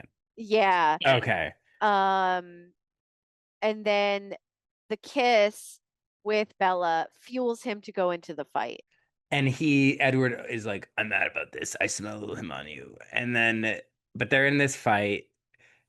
They show up, Victoria and Riley, and we get this whole thing that I guess could have meant more, where it's like, Victoria's just using you, Riley. She doesn't care or love you. She'll let you get eaten by that wolf. Um, and she's like, no, I do. And so we get this climax, I guess, where all Bella does is cut herself to distract Victoria so Edward can kill her. Um, this is gonna sound, and it is, I know it's coming from a subconsciously sexist kind of place. I would love it if a woman is the one that killed Victoria. I don't love, especially in a no weapons fight, a man killing a woman. Yeah, I know it cutting her comes, head off, yeah, at least give them swords.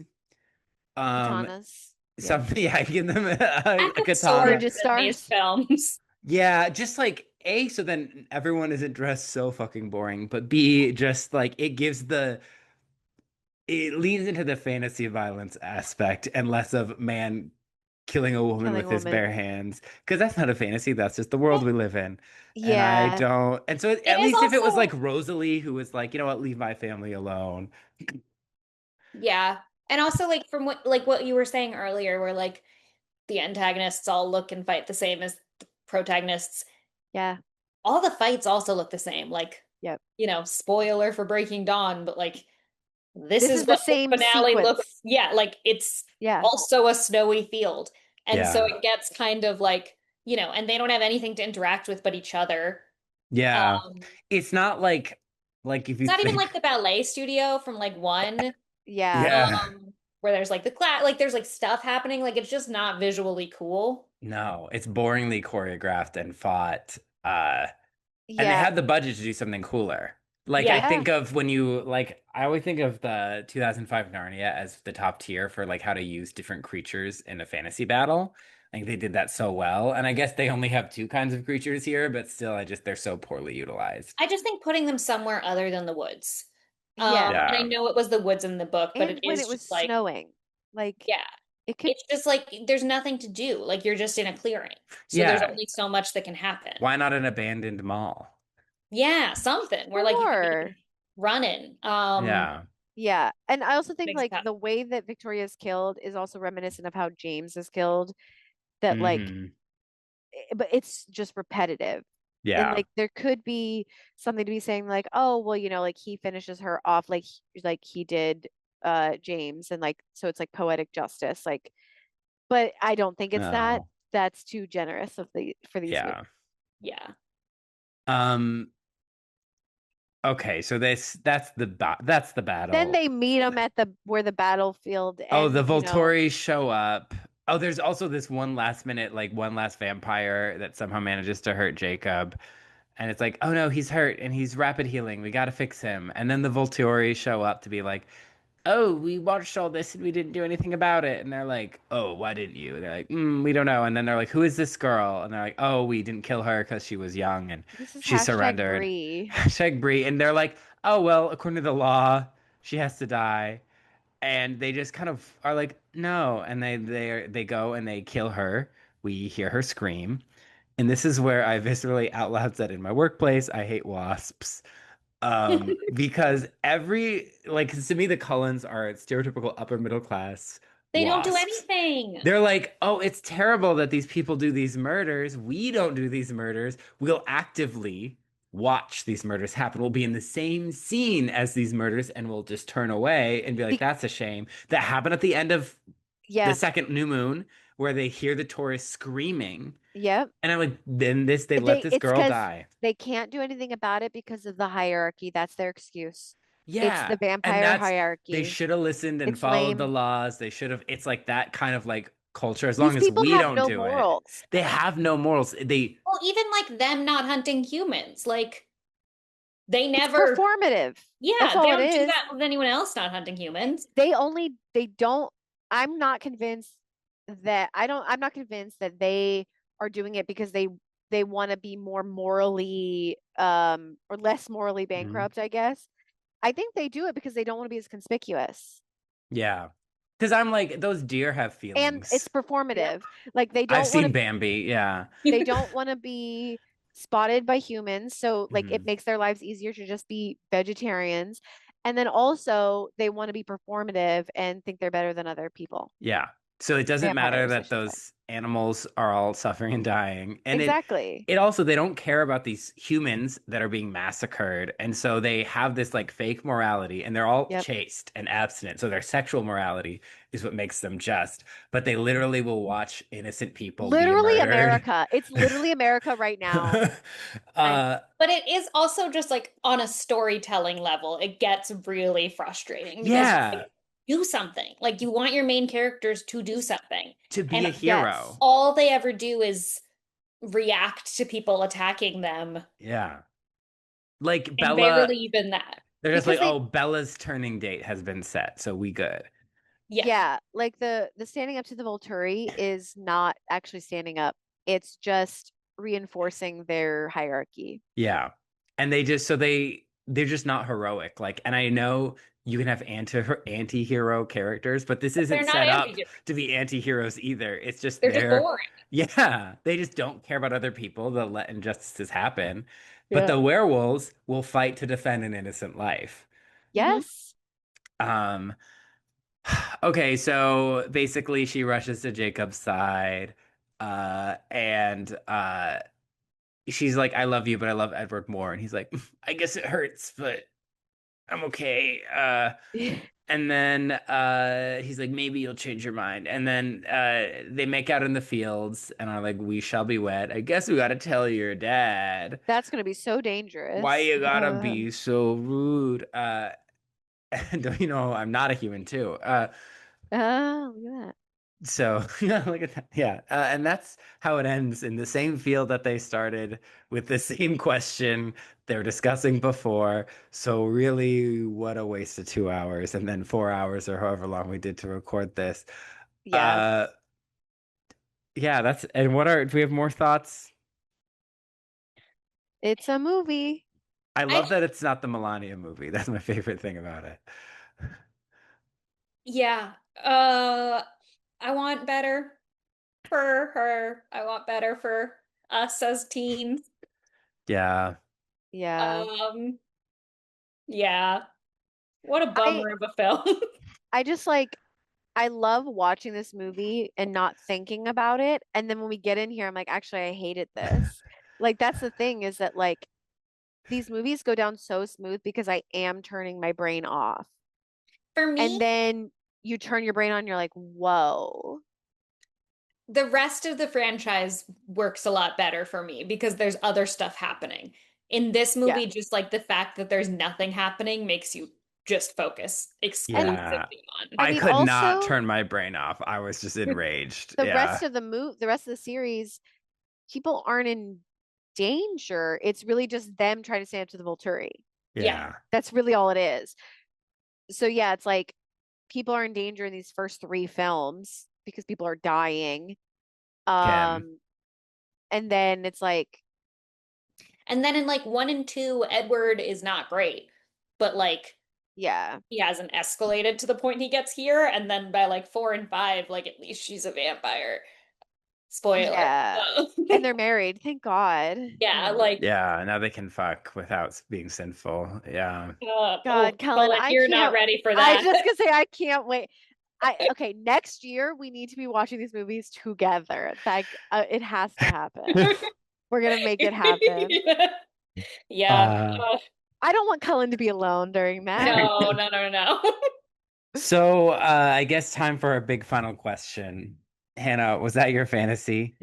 Absolutely not. No, like these movies suck, but they're great, but they're awful. I just, I love watching them. I love talking about them, but, no, I don't want to live in it. No. Julia? No, but this hair is my fantasy There and you has go. been for a long time. So I will. Last time I said a walkable downtown was my fantasy from that film, and this time I will say This Victoria's hair. hair. Can't Yeah. wait for the next movies, what you're gonna find in those Who as your knows? fantasy. Who knows? Being on a Brazilian island, That baby. playing Exactly. chess but not having sex. I'm gonna say that was not my fantasy, even though What? my name is Cullen and I am forever connected to this franchise against my will. It makes me feel like this franchise has imprinted on me. Like I too am an unwilling participant in this franchise's legacy. But now Uh, everyone can pronounce your name. yeah, now people can pronounce my name, It's so a double-edged sword. it's a Yeah. double-edged sword. Yeah. So I say no, it's grooming. I do not like these movies. I hate watching them. It is fun to talk about them because rarely do we come on here and just be full-on haters. And I do love a chance to do that every once in a while. Yeah, And I would not want to live in this world, but I would live in MTV's Teen Wolf. sure. I mean, that town's got It's a lot going on, but a at lot least going I can on. do Kids something are about it. dying. Like, if you're a side character, it's not a great world to be in. Yeah, I'll take that risk. But it's kind of like being like, I'm like, would I want to live in Buffy? I don't know, because, like, I think they say like 30% of that high school class dies in supernatural Yeah, things true. throughout their classes. I'm assuming I'm a named character. I'm assuming I'm a Named lead. character, uh, you could be a Yeah, guest star. I could be a Guest guest stars die all star. the time. Yeah. Um, Julia, is there Yeah. anything you'd love to promote? Yeah. Well, first off, S'more, I believe last year was also sitting on my lap for the I think so. whole Yeah. podcast. So S'more, I would like to promote. But then also I have a book coming out on June 30th of this year called Witch Season that I think Ooh. lovers of fantasy romance will enjoy, with a less toxic relationship than Twilight, which is a low bar. But it Cleared cleared it. Cleared it. it. Hopefully by quite a lot. But yeah, so I that'll be can't on wait to 30th. read it. Yeah, on the Yeah. 30th. I'm sure you'll hear more about it from us here on the podcast. We won't let you forget it. Uh, so please check it out. Hannah, where can you find us on social media? You can find us on Instagram. We are at Not My Fantasy Pod. And if you are watching on YouTube, hi, hello, you can. Smash that like button like Edward and Bella. Don't smash what Jacob thinks about smashing because Edward can read his thoughts and is Oh, annoyed I by was gonna it. say smash it like Bella smashes her fist into Jacob's hard face. But Ooh, don't break your hand. Be careful. careful. But yeah, so hit the subscribe button, like the video, hit that bell so you get notified whenever we drop a new video episode. And in the comments, Cullen, what do Tell you us think? about your most toxic ex. No, tell us about what Didn't we say you. that last year? I feel I like don't know. so familiar. Tell us about what you wish Bella was doing her senior year. Like a Mm, prom, a senior project, a recycling initiative, a club. yeah. Yeah. Maybe finding a new boyfriend. a Tumblr community she got really Moving back to invested Florida. I in. don't know. Yeah. Getting really into running, like literally anything. Literally anything. Yeah. Anything. Too much time on Cocaine, like Pinterest. anything. Yeah. Hard Anything. drugs. I Yeah, would let her promote do over heroin. this. Yeah.